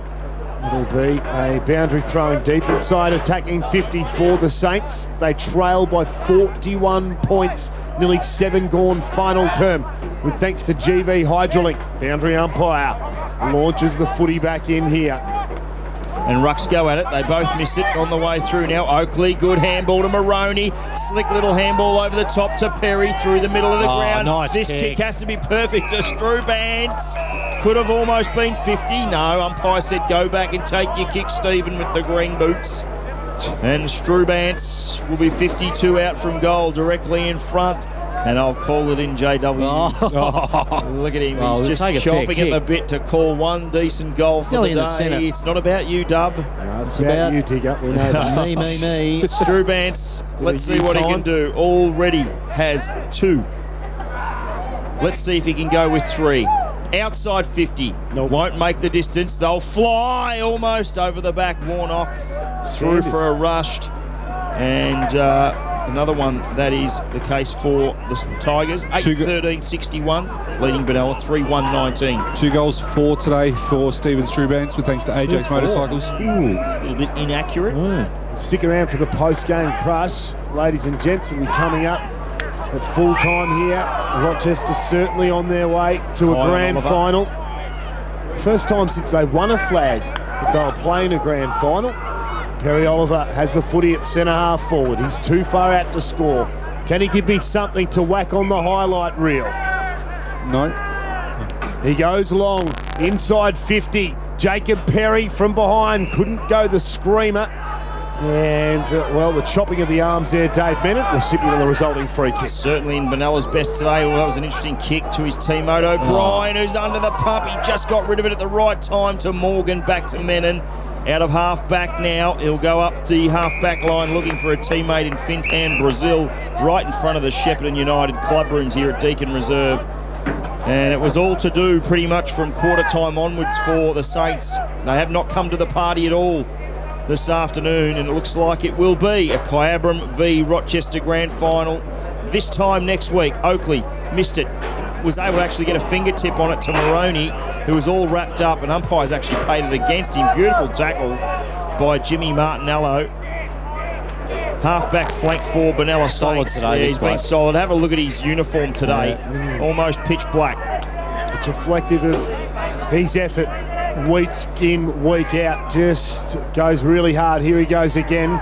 Just sort of bounced off his chest there. Picked up by Jacob Perry. Good tackle from his brother Will Martinello there. Who, again... Tell you what, without these two blokes today, this could have got real ugly. You talk about hardness and ferocity. That's where the contested footy has probably been 50-50 each way. Maybe even, Benalla have probably won it. Just their ability to use it now. Warnock. Here we go. Kicks towards goal there. Bounces through. Will it go all the way? It will. That's a fair goal on the left. It certainly is. And just sort of skidded across the wet surface there. Never thought it was going to make the distance. It somehow just had enough energy in the leather to find its way over the line there. Yeah, so nice Warnock kicks his first of the afternoon, and in the bloke's defence, it's a pretty tough day for a key forward like him. It's only the fourth that Benalla have been able to manage for the afternoon as well. 25 plays 61 with thanks to GV Hydralink the Tigers way. Nice goal on the non-preferred by Warnock, able to dribble it through 40 metres. Out of the ruck, he's in now, goes to Martinello. Flaherty, good mark, was told to play on, went out to the wing, grandstand side, finds Cuttress, who just needs to scoop it up now. Beautiful work in the middle of the ground, very neat skills. Lovely kick to Dylan Williams, gave it to his teammate who was pinged Moroney for holding the ball, didn't dispose of it correctly. Good tackle by Paul Pratt. He'll deliver the ball up to centre half forward. Flaherty flying across, was able to get a fingernail on it. Perry Oliver there at ground level, drives it forward. Warnock should have no trouble taking that one, doesn't. Takes the chest mark at centre half back for the Saints. I've liked him when he's gone into the ruck, Warnock. His kick onto the chest of Tommy O'Brien, who'll go out to half forward flank there. One bite of the cherry, two. And will take a mark there, Sammy Gladstone. How many marks inside 50 with thanks to AJ's for the Benalla Saints today, please, MVD? That is just their third today to 8 from Rochester. Wow. Pretty confident, Sammy Gladstone. Drop punt on its way. Is a poster. Another one. Yeah, we've had a few of those today. That's the fourth. Fourth of the afternoon. With thanks to AJ's. Jeez, covering all angles. 4-2. Taking that stat as well, doing well. 4-2-26. Benalla Saints, Rochester 8-13-61. We've got it all covered on the home of country football. 98.5, 1FM. Hope you're enjoying the stream. Hope you're enjoying the broadcast. Back pocket now for the Tigers. Oh, Perry Oliver just dances around his opponent, sells a little bit of candy, delivers the ball up the wing. Cuttress is there to rove it. Handball forward wasn't great, but in the end, Dylan Williams head over the ball. Out the back there, Anderson up looking for Cuttress. Ball, no, it was Strubantz. In the end, an opportunity here for the Saints. No, it's going to be a free kick. I'm just getting the greens and the blues mixed up again. Strubantz and Cuttress, but it is Steve Strubantz who has it. Fair way up the ground. So, I wonder how he'll like to use it. He'll go inboard to Dylan Cuttress, whose neat-looking kick finds a target inside 50. And Nick O'Connor, all on his Odie Cologne, takes the mark. He dishes off a handball, gives it to Bacon. Bacon loads up and kicks a behind for the Tigers. Almost digger. Almost. 8-14-62. You've got the Thompsons working there, Dub. 8-14-62, the Tigers. That's Rochester. Benalla 4-2-26. The kick out now comes up to the wing. Spencer spoiled. Ball over the line, out of bounds. Tough as nails. James Flaherty would be extremely proud of his club and players today. They've come to the party, no doubt about that. And they get a crack at a grand final. We'll have to get some information in terms of the last time Rochester played in a grand final. Over the back now, Oakley. 08. Yeah, I was thinking it was around that. Yep. I'm trying to confirm it. We'll get confirmation in a moment. When they won it. Now, that? Oakley and Warnock. Warnock got it down. Paul Pratt through. Bacon dealt with. Dylan Williams in. Got the handball, went straight under Gledill's legs. Picking it up, Jared Bacon. Inside 50 kick goes straight to Menon, and off half back. He'll go down the wing looking for James Martin. Flaherty there almost took it. But he was spoiled. Ball over the line, out of bounds. Centre wing position right in front of the grandstand here at Deakin Reserve. 62 the Tigers, 26 Benalla Saints. It's all she wrote. JW. Yeah, no surprises. Ash Watson has spent a fair bit of this quarter on the pine, wrapped in cotton wool. He gets the opportunity to continue to heal even more with that nerve issue that he's had that's kept him out. Farron Priest there, trying to get the footy to Jackie Spinks. The umpire throws it up. Sammy Brennan used his body well, tapped it straight down beautifully to Dan Anderson. Held on to there was Chris Sanders. Umpire blows the whistle, pays the free kick his way. Comes back to him. He looks what options he has further afield. He'll shoot towards the half-forward flank there. And Dave Menon, he has had a fair bit of the leather this afternoon. That not one of his greatest kicks. It's going to be cut off now by Nathan Moroney. He'll handball it over the top to McCarty. He loads up. He puts it up onto the head of Oakley. It went over his head, as a matter of fact. Williams come off his shin. Come back off Will Martinello. Shin now back outside 50. O'Connor chips it up. Should be a Rochester mark. No, not if Dave Menon's got anything to do with it. What a sensational quarter this kid's played. Handballs it to Will Martinello. Martinello gets it back to Brazil. Brazil goes the big spiral. Torp up forward there. Sammy Gladstone couldn't take the mark. He's pushed over the line. The ball almost goes over the line. Free kick against Warnock. The umpire pays a free kick. Off the ball. Well spotted. To James Flaherty. Jimmy Flaz. Yeah, Flaz they like to call him. And he will take it. Half-back flank, Warnock on the mark. He drives the ball down to the wing. What a fantastic job. I was going to say, James Flaherty, despite the kick which has gone out of bounds on the full, what a job he's done to turn this football club around in the last couple of years and get them into a grand final. 34 wins in 2 years, James Flaherty's reign. That ball goes over the line and out of bounds. I mean, this Rochester MVD. I have found it was in 2008 when they beat Seymour, denying Seymour 4 premierships in a row. Thanks, MVD. Golden run there from Seymour. We won't mention 4 in a row. JW. Is there anything you can't do? Anyway, Brennan down. Anderson gets it forward, spirals it forward. Looking for little boy Dylan Williams close to the boundary line, slipping and sliding. As I said before, like a midwinter's day, the expected top temperature today of 13 degrees. Can you believe it? Sydney reckons the it's date, 8. 18th of September. We should be getting spring weather, but we're like not for some unknown reason. Brennan over the back. Morgan's there. Got a bit of a shove. It wasn't Morgan, it was Welsh. Martinello, James, tackled by Sanders. It's in stark contrast to last year, isn't it? Temperatures. We had shorts on last year. Anyway, singlet on. We can only dream. Brennan down. Got it to Millard. Lucks a fortune almost to Dylan Williams. Big tackle put on him twice. And again by Brazil. Could have been a free kick there. It wasn't. Mark Morgan now hacks the ball forward. James Martin at the spill. Gathers it. Tackled by Trent Bacon. It was really good work. Umpire now's paid a hold. It'll actually go the way of the Saints. Yeah, James Martin's going to get the free there. Pretty lucky. I thought he cold dropped that beforehand. So James Martin kicks it up to the flank. Going to fly over the top, Sammy Gladstone, unable to control it on the second bite. Goes out of bounds, boundary throw in.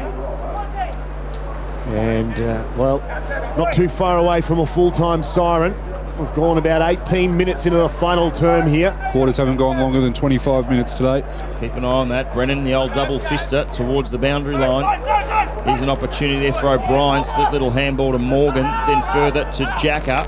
Squares the ball up nicely, almost there, an opportunity for Spinks, but he missed it on the way through. Bright has it now for the Tigers. He hacks it forward, a bit of a 3-on-1 here in favour of Benalla, but it falls straight to big boy Oakley, who did the old 360 and was pinged holding the ball. And I'm pretty sure that might be Nick Brazil. It is. For Benalla, and he'll release off half-back.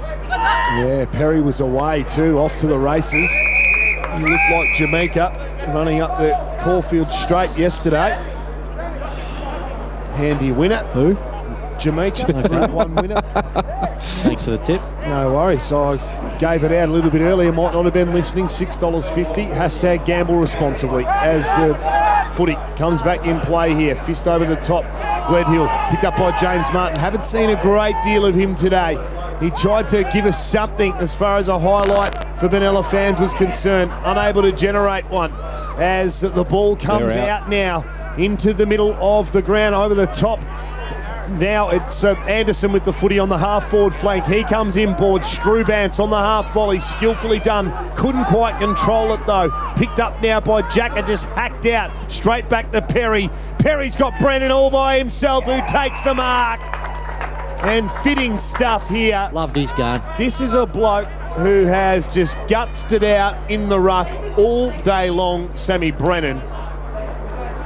Kyle. He's going to have a set shot on goal, 25 out. Sorry, MVD. No, that's all right. I was just going to say, how many times have you seen James Flaherty off the ground these days, or this year?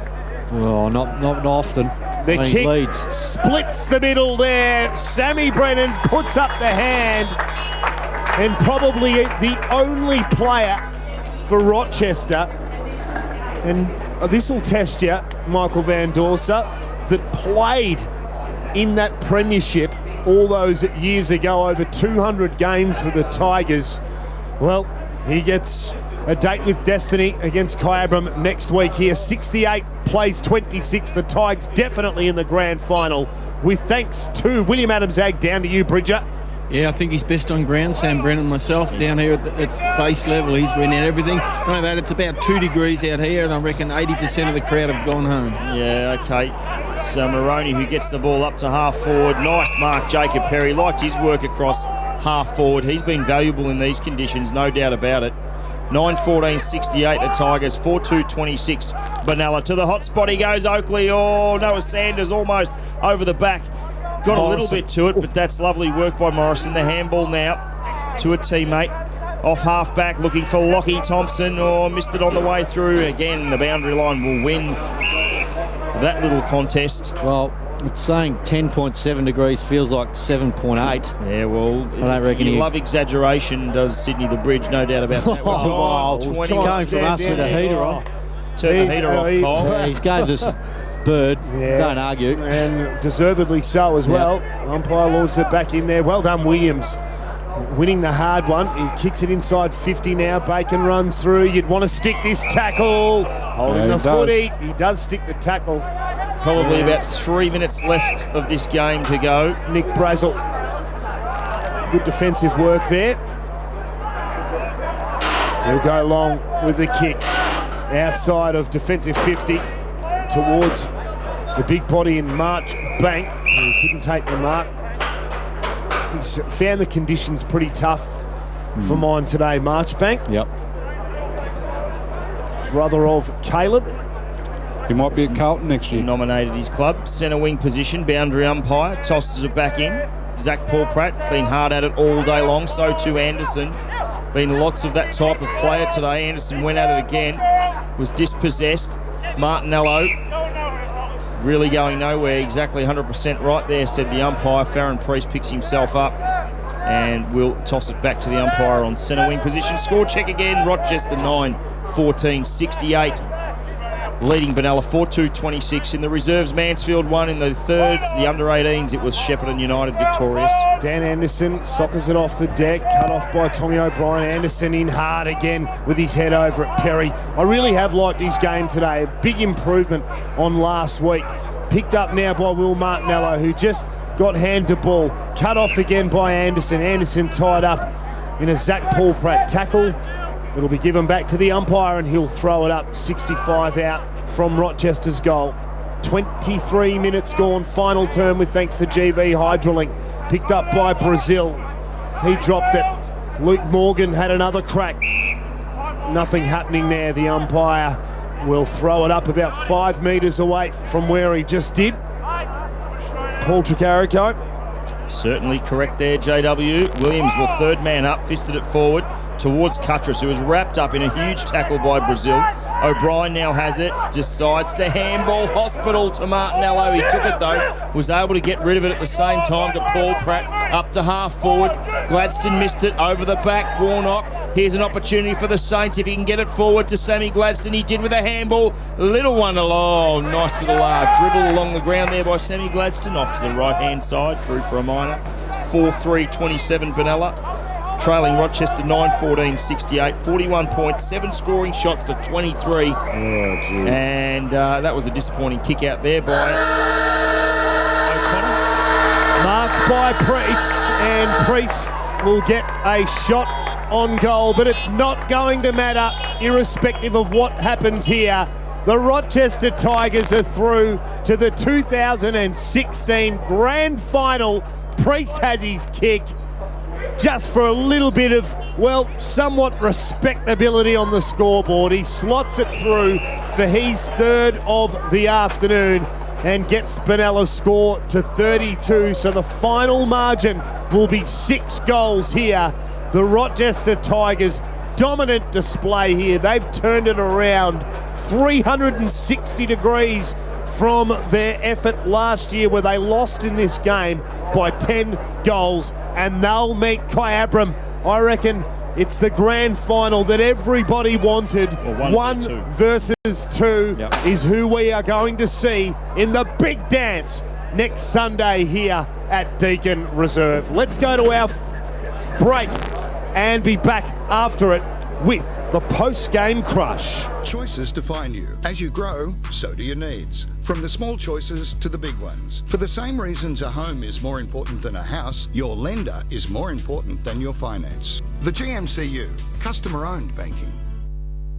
This is the lucky country. With fresh water and fertile land, it's the heart of the food bowl. I'm Charles Woolley. This is Greater Shepparton, and great things happen here. Pactum Dairy Group, a $60 million facility exporting milk products to China and Southeast Asia. Pental Soaps, the products you'll find in your home, are made here. Rubicon, a world leader in automated irrigation systems. Unilever, a $182 billion company with over 400 brands. These great companies and great brands are all here. Greater Shepparton is open for business. Engineering innovation, transport logistics, professional services, and a growing retail sector. They even train nurses and doctors here. An enviable lifestyle, education opportunities, and affordable housing make Greater Shepparton a wise investment. This is so get online and get your business moving. Greater Shepparton, great things happen here. At Shepparton Optical, we care about your eye health. We thoroughly assess your eyes to determine the cause of your vision problems and use our knowledge and experience to help you find the best solution. At Shepparton Optical, we believe everyone deserves good vision. Want to kick some training goals? GOTAFE has a wide range of accredited courses across regional Victoria. I am part of the community. And trainers are industry experienced and passionate about teaching. I am connected. GOTAFE has a variety of flexible study options so you can learn and live locally. I am 5 minutes from home. And offers real-world learning experience and hands-on training. I am the new generation. I am GOTAFE. Enrol now. Visit a campus or go to gotafe.vic.edu.au.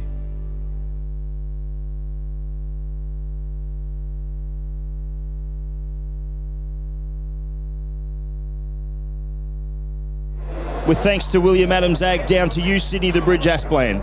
How are you, mate? Sam, I've got Sam here with me. How are you, mate? Yeah, not too Brennan, bad. by the way, how long you been at Rochi?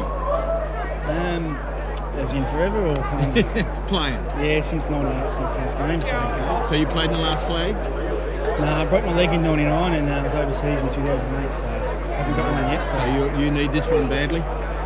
Yeah, mate. I mean, I've got a good group of guys here and playing with a lot of confidence at the moment, so we're really looking forward to next week. I think we've got a good chance. Tough conditions out here today. In the ruck, you carried most of it yourself?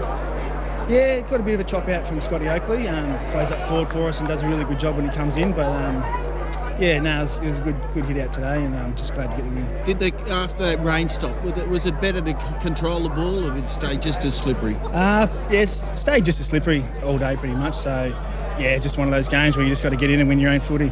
Well, look, the team played fantastic. You yourself, I thought you were fantastic. Go and sing the song with the boys. Mate. Congratulations. Well done. Back to you, boys. Just before you do, though, yes, I would like to say those umpires today were fantastic. I thought they did a really good job in these conditions. Amazing. Well done. With thanks to William Adams Ag, the sounds of the game have come at you all day from down on the boundary. Digger, let's get a final score and some goal kickers. As a matter of fact, I'll give you the final score. 19-14-68. it was 35 points. The difference, slight correction to the scoreboard, one more behind added for Benalla, 5-3-33, and Rochester looked pretty excited to be in a grand final there. On the flip side of that, a dejected Benalla walk very, very slowly off Deakin Reserve. Mad Monday. Where they enjoyed a premiership last year after being knocked off going into the 2014 grand final undefeated. Let's go We'll down. probably head down Boys. and we'll get the team song.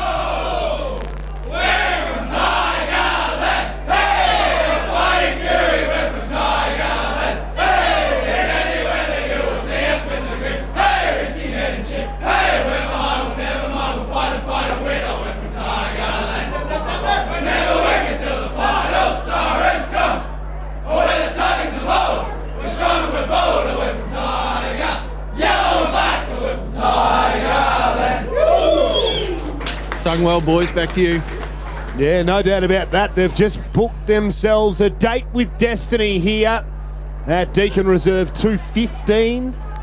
The opening bounce will be, as a matter of fact, 2:30, I think it is. 2:30, is it? 2:30. Of course, with Yep. some of the Advanced pre straight fair. 9 o'clock, I think it kicks off with the under-18s. Okay. Not 100% sure on the reserves, so We'll I'll give have to figure that out. Yeah, we'll get a full schedule Tomorrow. before the end of this post-game crush. Possibly, as got a we'll massive- see. A little bit of a we've funny got a look massive there for week them, ahead. but- Oh, we've got a Remember massive the week. Morrison tomorrow night. Don't We'll talk forget- about that. Yeah, we certainly will. Let's go just- through the goal kickers. Let's do that, Digger. Full-time score again, 9-14-68 Rochester. Congratulations. Victorious and into the grand final. They will take on Kyabram next Sunday afternoon. Benalla, 5 goals, 3-33. Certainly commiserations to Luke Morgan and to all those involved in the Benalla Saints Football Club. Put up a pretty good fight today and pretty much across the year, but not getting the job done today. Goal kickers, Dylan Cuttress was the leading goal kicker for the Tigers. He had 3, Strubant's 2, singles to Brennan, O'Connor, Sanders and Ash Watson. And for Benalla, well, leading goal kicker also for Benalla was Farron Priest, who kicked 3, singles to Morgan and Warnock. So there you have it in terms of goal kickers for today. Kyle Power, Jason Welsh. I think for Benalla, well, yeah, they commiserate. They'll go back into the rooms and they'll look at their personnel, who they can retain, who they can add to their list for next year. One step away. They've been there the last 2 grand finals and certainly, obviously, won a premiership last year. Didn't win the one that we probably all thought that they would have won the year before. They give themselves a shot today, but they really didn't come to play. And unfortunately for the Saints, they go back to Benalla and will be, hopefully for their sake, fighting fit for 2017. Well, Morgan's going around again. Yeah, well, he's the coach of the He's interleague. the coach of the interleague, so he's going around. Yeah, that's a big one for mine. Who they retain for next year, the Saints, because we don't know what can happen. We've seen mass walkouts or exodus or whatever you want to call it with some sides in our league, and I think that along with Benalla, maybe a few others that leave. I don't think they'll have the same squad as what they had today. Definitely I think not. that'll That change, considerably.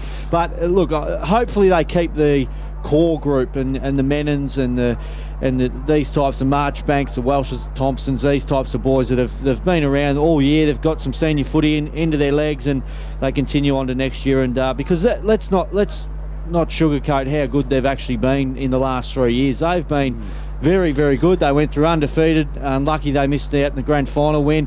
Grand final last year, preliminary final this year. So the 3 years that Morgan's been in charge have been super. Yeah, a fair few players that have played under 30 games there. So we know that their list was quite young and inexperienced this year. They did have quite a few players leave the club after the premiership last year. But I think with Luke Morgan staying on as senior coach in 2016, they will retain a fair portion of that group of players and only need to add a couple more in the mix. I mean, they had one more midfield rotation and perhaps another key post, well, back and forward, I think, and it's a totally different ball game out here. It doesn't take that much, and a lot of that talent there at Benalla is homegrown talent. I was going to say, that's one thing in their advantage. It's a massive advantage their player to points them. is low. Exactly right. So they've got that flexibility within the player point system, of course, which is happening statewide in AFL Victoria at the moment. And then, of course, we've got the salary cap to come in next year. I don't think that that's going to affect Benalla at all, and they can very easily improve on their list from 2016. On the flip side, Rochester. But before we give you a full summary, I want to get some key match stats from the main man, Michael Van Dorsa, who just gives me the hang on, wait a minute. No, it's all right. I was actually going to try and do that other thing that you asked me to do in regards to finding out the times and all that sort of stuff. That's okay. So That's okay. It's all right, because they're just AFL Goulburn are just a couple of metres to our right. Match stats, 10. Keep you right. Keep you right. Yep. Yes. Okay. Fair enough. 10 centre clearances for Rochester, 7 for Benalla for the day. Around the grounds, Rochester 42 clearances to 36. Turnovers 98 for Rochester, 103 for Benalla in 4 quarters of football. 36 free kicks for Benalla, 31 for Rochester. That's a +5 there. 20 plus 27 on the inside 50 count, Rochester 55 to 28. Marks inside 50 +7 to Rochester, 10 to 3. Yeah, that's total domination. Yeah, pretty much. It is. Look, I reckon where they were, Matt, today was around the contest. Yep. Look, the two Martinello boys were really good. I mean, they never gave up battling extremely hard. But Sam Brennan, I think, on the other side of that, as far as the ruck was concerned, they tried something different, moving Warnock into the ruck there in the second half. But unfortunately for them, and then they had Marchbank down deep in an open 50. But again, just on a day, wet weather footy, it's just not going to suit at all. As with thanks to our great sponsors, William Adams Ag, we'll head down to the Bowls, where Sydney to Bridge Aspland has a post-game interview for us. James Flaherty with me, coach of Rochi. A bit of a smile on your face, mate. Yeah, really happy with that. I mean, that's the result we were after, and it was just with the weather and conditions, just a hard-forward win. Well, that first quarter or so when it was raining was just amazingly bad conditions. Yep, yeah, definitely. I mean, it was windy, it was rainy, but I mean, we're both in the same elements out there. So, really happy with how we started. I think we hit the post a few times in that first quarter, but gave our forwards opportunity. Look, I thought your whole team, actually, everyone had a red-hot go. There was no passengers today. But it wasn't so much that you got the ball, it was how you used the ball that made the difference out on the field. You were able to pick people out and or run onto it in space. Yeah, definitely. I mean, obviously our plan changed a little bit with the weather, as would have theirs. But, we had to kick the space. We had to hit those targets when we could. I just thought we executed really well with the conditions the way they were. Just a little on Ash Watson. He looked a little... He played, but he looked a little stiff still. Yeah, he's probably not quite 100%, but we were confident that he'd have an impact, which he did, and he got through the game. So 2 ticks. So we... he'll be better for the run. Hopefully he'll pull up fine and play next week. What are your thoughts through the week? What do you reckon you'll do as far as training goes? Yeah, well, that's it. We'll probably have to look at it now, playing Sunday, whether we train Monday, light night, Wednesday, Friday, or just keep it Tuesday, Friday. We'll just assess that. Yeah, any chance of the boys having a cold swim tonight or tomorrow? Yeah, they'll need to do some recovery. That was a pretty hard forward game. It was indeed, yes. And reasonably high scoring. You got the 9 goals in those conditions, was pretty fair. Yeah, definitely. And I mean, your forward line functioned. Yeah, for sure. I thought there was dangerous space up there, and we probably should, like I said before, kicked a few posters and stuff like that. So we had plenty of opportunity. And now, I know it's going to be tough for you to answer this one. What are your thoughts? How do you beat Kyabram next week?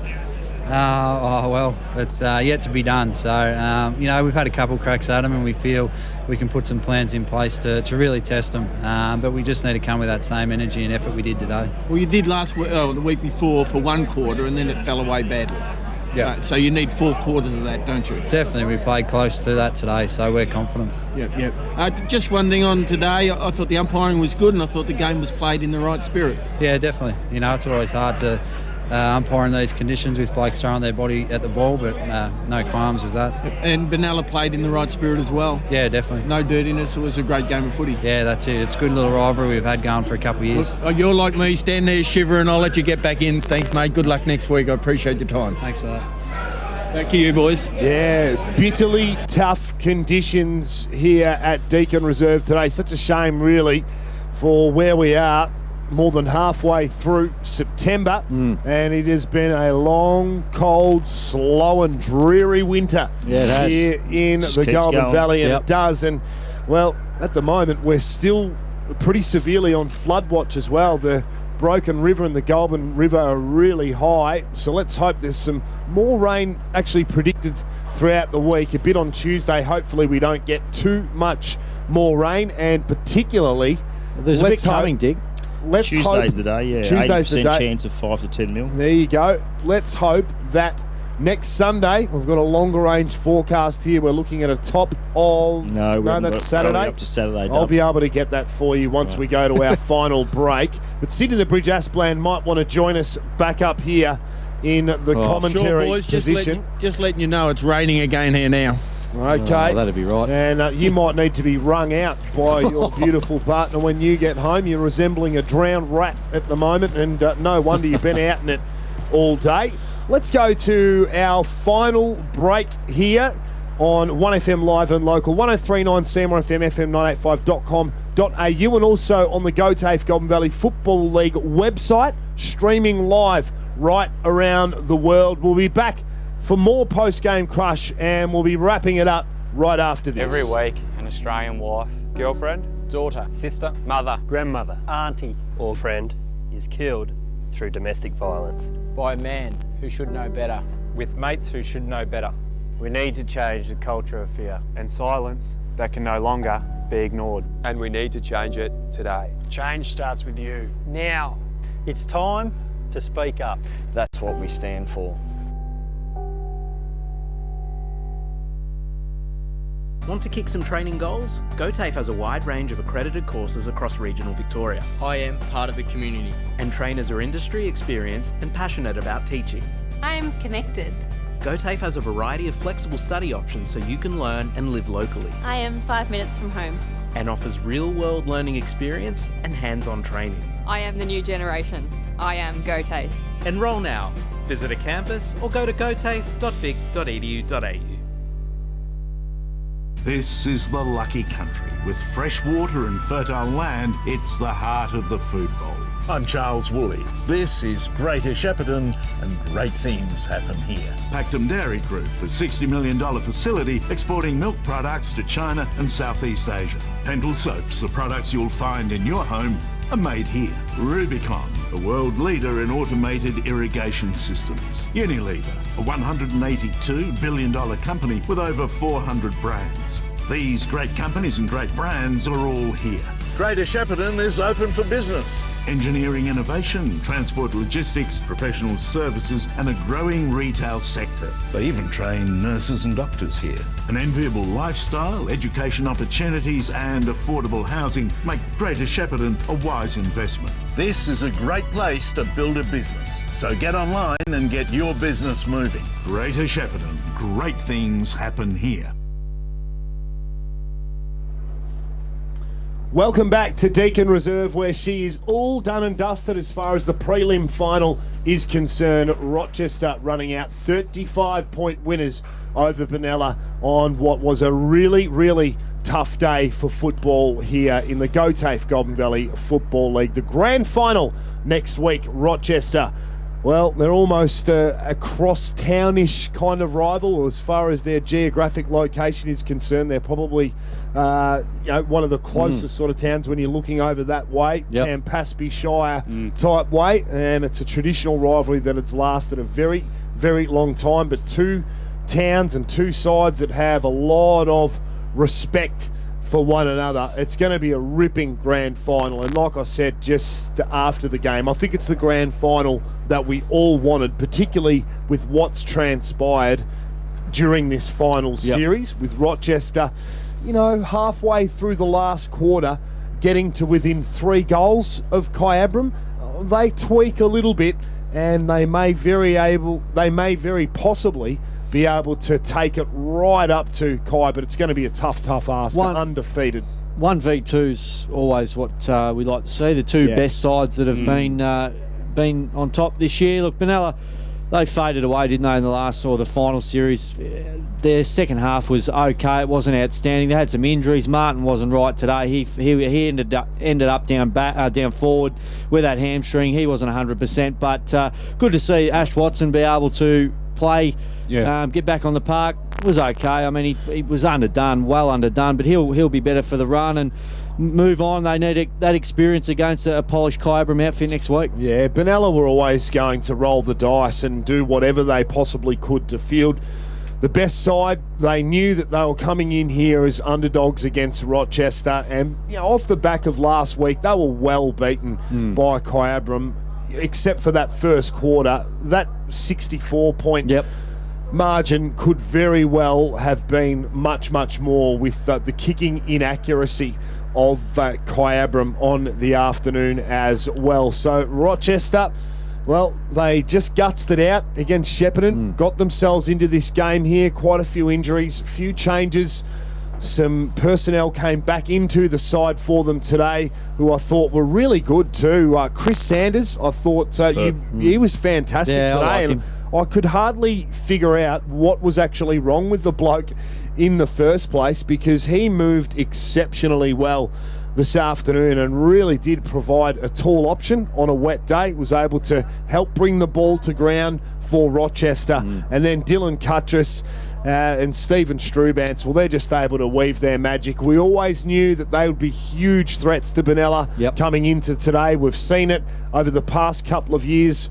Wet weather, dry weather, particularly Dill Cuttress on a wet day. We know Stephen Strubance on a dry day or not, but Dill Cuttress seems to be a little bit of a wet weather type specialist. Really, really influential today. But it all comes back down, as far as, for mine, best on ground would have to have been Sam Brennan. Now, that was an area that I thought coming into this that Benalla could possibly expose Rochester, just with the extra height of Josh Marchbank, but the experience, the core strength, and just the way that he's able to use his body in the ruck contest for Sam Brennan, I think was absolutely superb today, and he dominated the ruck there. That threw things into disarray a bit for Luke Morgan. Nick Warnock was totally ineffective in the first half. Not much ball was going inside their forward 50, and he had to try something. They were getting smashed in the ruck.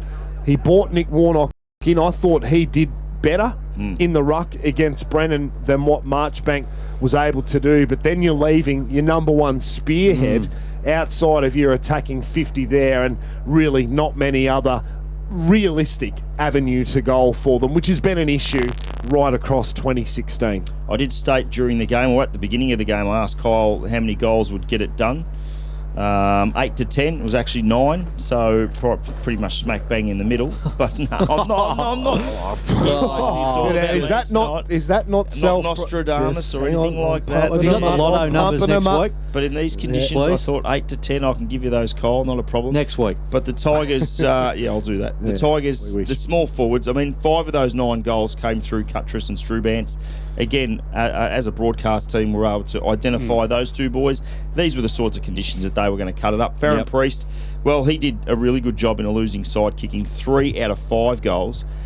You talk about Brennan. I love the game of Nathan Moroney. I thought he was pretty much everywhere for the entirety, and wouldn't be surprised if he's in the 2 or 3 best players for the Tigers going forward. Kyabram, they sit back today. I'm not sure where the players, whether they come to Deakin Reserve, whether they watched it on the live stream, heard it on the radio, but they sit back today. The Rochi boys would be sore after today's game, and Bridger will talk about that in a moment. They play a side that's had the week off.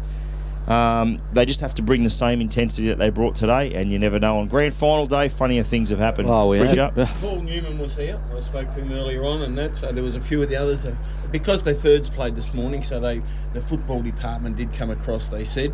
And now, as far as Rochi goes down there, they were talking about you get themselves ready, what they're going to do now. They're doing exercises and prepare and do all of those things. And they'll probably go with a 3 training session, like one Monday, Tuesday, Thursday, Friday. That's the way they were looking at there.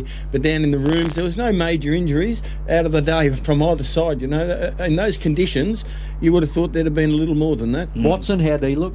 Look, he was still dressed. He sort of had a dressing gown on. He wasn't moving around in too cotton much. wool? Yeah, he was in cotton wool. Yeah. So will he play next week, do you think? Absolutely. No doubt in my mind. 100%. I'm not positive of that, just quietly. You don't. It's 50%. Well, why do you go into a prelim with someone Well, at 50%? look, because if they get to the grand final, they want that experience in him, and if he comes up after today, fit well, then he'll train this. It's been a funny type of injury that they took quite some time to really identify. Well, not to get right. They didn't even know what was wrong with him. And it took a specialist, a nerve doctor down in Melbourne to actually figure out what the issue was. He went down last Monday, I believe, for treatment there and was able to come up. We spoke to him pre-game at Kings Park before the game where they played against Shepparton, and he's come up good enough. They played Ducks and Drakes all week with Sam Martin for Benalla, of course, and then Ash Watson with Rochester, but they were both always probably going to play there. Both coaches, as we said, they rolled the dice, but I'll let you in on something just quietly. When I was coming into the ground, I actually saw Ash Watson walking in, and he did have a little bit of a limp coming into the ground before he actually played there. But he's the type of player that you can sit... exactly right. Look, he can sit inside that forward 50, and we saw him do it. He provided in the first quarter. He kicked was it the first goal of the game or the second goal of the game? Kick, yep, first goal of the game, and then also was able to help out with a goal assist and do a couple of good things like that. And he spent a fair bit of time off the ground. I agree with you there. But next week going in against Kai, can you afford to take somebody in like that? Oh, well, they've got no one else to come in. Well, I was going to ask as good as him. That leads into my next question. So a 0.5%. Different type of player, but does Elliot Bowen come into calculations next week? Who misses out? Or where's he at? Well, I spoke to him before the game, and he says he'll be right to go definitely next week. Whether he gets a run or not is another issue, but he will definitely be fit, ready to go next week, and that was his comment before the game. Well, who comes out? I think Jordan Foot would be the obvious one. He's played 38 games in the last 2 years, though. Foot. Okay. He hasn't missed a game. You asked us as a player. He hasn't shot himself in the foot yet. That's exactly right. You got to sort of expect. There we go. Penny's dropped. Yeah, sorry. Look, gathering my thoughts. I can't see another player that would come out. I honestly can't. He's the only one that I think that would be the exchange for Elliot Bowen. Both tall players, different types of players. But the other thing that's going to play a major factor, of course, is going to be the weather. If we're going to get more rain next Sunday, I could say that you'd almost definitely not go in back to 21. You've got. That's exactly right, to go again. But a lot to play out this week. The interesting question for mine over to Kai Abram, they're the ones that have got selection issue headaches going into a grand final. But do they have had so much? What do you mean? But do they? They've got their reserves playing in the grand final as well. Sure, but who's going to be in the reserves or in the seniors? It's not. It's not injuries. That's right. It's the quality. That's exactly what I'm saying. It's Chris Atkins play. He was called. That's right. He was called last minute to play last week. And he was fantastic. Can you drop? That's right. Exactly. Pettifer. Atkins was great, but Pettifer's the leading goalkeeper and has to play. You're not going to leave him out. No, absolutely not. Paul Newman, is he going to drop himself out of a grand final? Not on his form last week. Absolutely not. No, he'll be playing next week. There's no doubt about that. So there'll be mind games. There'll be mind games from both coaches, Flaherty and Newman. We know that. We've seen it coming into this one. But yeah, for my obvious, I think Foot comes out, Bowen comes in. I don't know how serious Bowen is with that injury. Watson plays. He's missed a bit of footy this year, Bowen. Well, he's experienced and he's a goal kicker. And on a big day, if it's dry, if it's wet like this, he's probably not going to serve much purpose other than leadership. And in the open expanses of Deakin Reserve, it's a ground that he's kicked bags of goals on across the journey playing in the Goulburn Valley Football League. But, you know, I really think, look, there's going to be some questions asked about that throughout the week. But for mine, just with Ash Watson, I think he will play next week. And if he's able to improve the percentage that he was from not being able to play and having no idea what was wrong, 9 days ago, to being able to get up to a point where he's actually able to play today and have some sort of an impact on the contest, I think they're going to do absolutely everything that they can to get, one of the most prolific ball winners in the competition over a fair period of time into their grand final lineup. At this stage, next Sunday, 15 degrees, possible shower. So, yeah. In regards to Elliot Bowen, he's played 15 matches this year for 14 goals. Okay. So he's averaging averages about a goal a game. So only missed, the 4 games for the year? He's played in defence as well. He's had time in defence as well, Elliot. 5, 6. JW, we've called him this year, and he's played in defence. So, he has. let's not go on goals as such. And up at Echuca, he did start the game very well. He kicked a goal early, should have kicked another one, and then after that he played, apparently his job was to take the player he was on away and not be there. So, he did his job early in that game. Shall we go to next week's games? Yeah, let's have a look. Yes, we will. We're not too far away from wrapping things up here. Wrap it up. Michael Van Dorsa, we need to look at the schedule for next week. We've got to say a big thank you, of course, to General Manager, or Regional Manager, I should say. The General Manager at this point in time, interim, is Grant Wilson, but the Regional Manager for AFL Goulburn Murray, Martin Gleeson, came up just to confirm some details, starting times. Now, these are all happens here. 1 day left of GOTAFE Goulburn Valley football and netball here at Deakin Reserve next Sunday, MVD. These are the football times. We'll obviously get the netball times throughout the week and go from there. But I'll give you the start time for the football. The under-18s, Euroa versus Shepparton United from 9 o'clock on next Sunday morning. So it sounds like we're starting about 8:30, 8:45-ish, something around there. We'll see how we go. But 9 o'clock for the under-18s, Euroa versus Shepparton United. That's 3 versus 1. In the latter positions in respect to that, so that'll be a very interesting one. The reserves grand final, Kyabram versus Mansfield, 2 versus 1, 11:40 a.m. And then the main game, I suppose you could say, the senior grand final, Kyabram versus Rochester, 2:35 p.m. start. You could also say big dance, if you like. Big dance, that's exactly right. That's what they call it. Well, I suppose they're all the big dance, aren't they? For each respective grades from now on, and all that sort of stuff. Yeah, that's exactly right. For every remaining side in this contest. I can give you the matchups in the netball. I can't give you the times as yet, but I can give you the matchups at least. In 17 and unders, Shepparton are taking on Benalla. B Reserve, Shep United versus Shepparton. So that'll be a big game there, which will be their third game this year. Kyabram versus Seymour in the B grade, and in the A grade, it's again Seymour versus Kyabram. Jeez, Kyabram are going to have the entire town here. Kyabram next week, they all get up. Kai lost the third tee today. Could have had to be reserve. Could have potentially have had everyone here. Party central in Kyabram if things go to plan next week, Dub. We might have to go over. Yeah, we might very well. How much is the taxi? Look out, look out the blue brick if the Dub's there. Yeah, hashtag drink responsibly. Great big thank you to our brilliant sponsors, Ken Muston Automotive, the supply of the vehicle, the CLA 250 AMG has been the get-up Mercedes-Benz all weekend, and we really appreciate their support here. Of course, the sponsor of our post-game crush, Keith McRae Demolitions. You talk about hashtag drink responsibly.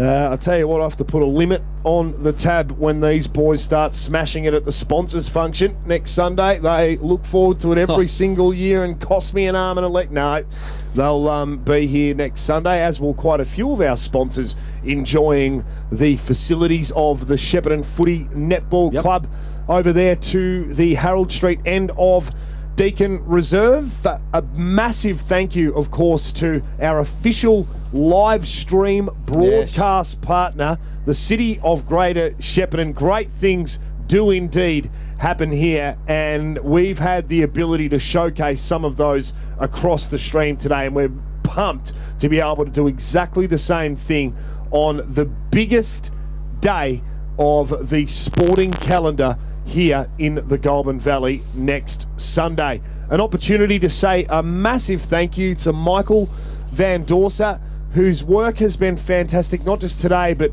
across 3 grand finals yesterday in the Goulburn District Football and Netball League. It's been huge, and guess what? He backs it up again tomorrow night. Morrison Medal Night, live from the Syrian McLennan Centre across at Marootna, and that is the night of nights for the GVFL. Vote count.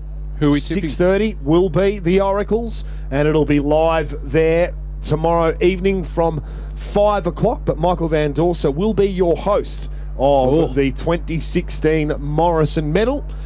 Well, Kyle and myself enjoy some of the culinary magnificence. No, you mean he's of put the his head. broadcast. That's exactly of right. the broadcast. That is exactly right. But he'll be joined by us with support across the evening. We'll be facilitating, of course. We I will. won't be there, but I'll be tuned in, looking forward to it. Yeah, looking forward to it. But Wes Cusworth, of course, a professional master of ceremonies, will do a fantastic sure. job, no doubt about that, across at the Syrian McLennan Centre tomorrow night. Good luck for everybody. My tip tomorrow night, well, I'm not going to give too much away. Ultimate. Well, I'm not. Well, who do you reckon, Dick? Someone from People are Kyabram. listening. Yes, there you go. I believe it will be someone from Kyabram. Okay. Okay. Well, 100%. I've nailed it down to I have like no doubt. 22, but anyway. Digger? I think, No. I don't know if Cole's missed too many, but I've liked him throughout the year. Does he poll enough 3 voters? Probably, but yeah, I'll stick my neck out and I'll say Jason Cole. I'm going to go forward this year. One of either Kane Pettifer or Stephen Strubance. There you go. Ooh. And I think that's a fair call both ways. Both have had massive Strubance seasons. started slow. Pettifer's had a consistent year. We've called him a number of times and he's dominated. Well, not dominated, but he's kicking goals and umpires look at that, Sydney. They do indeed. The goal kickers. But the thing is, the umpires always think the ball's got to get to the goal umpire somehow, and that's why usually it goes to a midfielder, and that's why I'm going to go with Sam Martin. Want to say a huge thank you to yourself, Paul Digger Chikarico, Sydney the Thank Bridge you, everybody. Asplan. He deserves a massive thank you for the work that he's done. Of course, braving the elements down there. Great interviews earlier on today as well. Digger, Kyle, Hollywood Power. Fantastic pleasure having you along this afternoon. Reece Wardle. What a job. What a job, this bloke. Absolutely saturated, and with about 15 minutes to go, just had to move all the gear to get us doing what we're doing. Big thanks also, Rob Handley. A great job helping out. You've got a big day next Sunday. And, of course, Adam Watkins as well for everything that he's done behind the scenes. A couple of seconds left to go until we're off to the Fairfax Network News. Don't forget, Morrison medal count tomorrow night. The Oracles live from 5, Syrian McLennan Centre. From me, JW, and the broadcast crew here, it's bye-bye for now. We'll catch you back at Deakin next Sunday.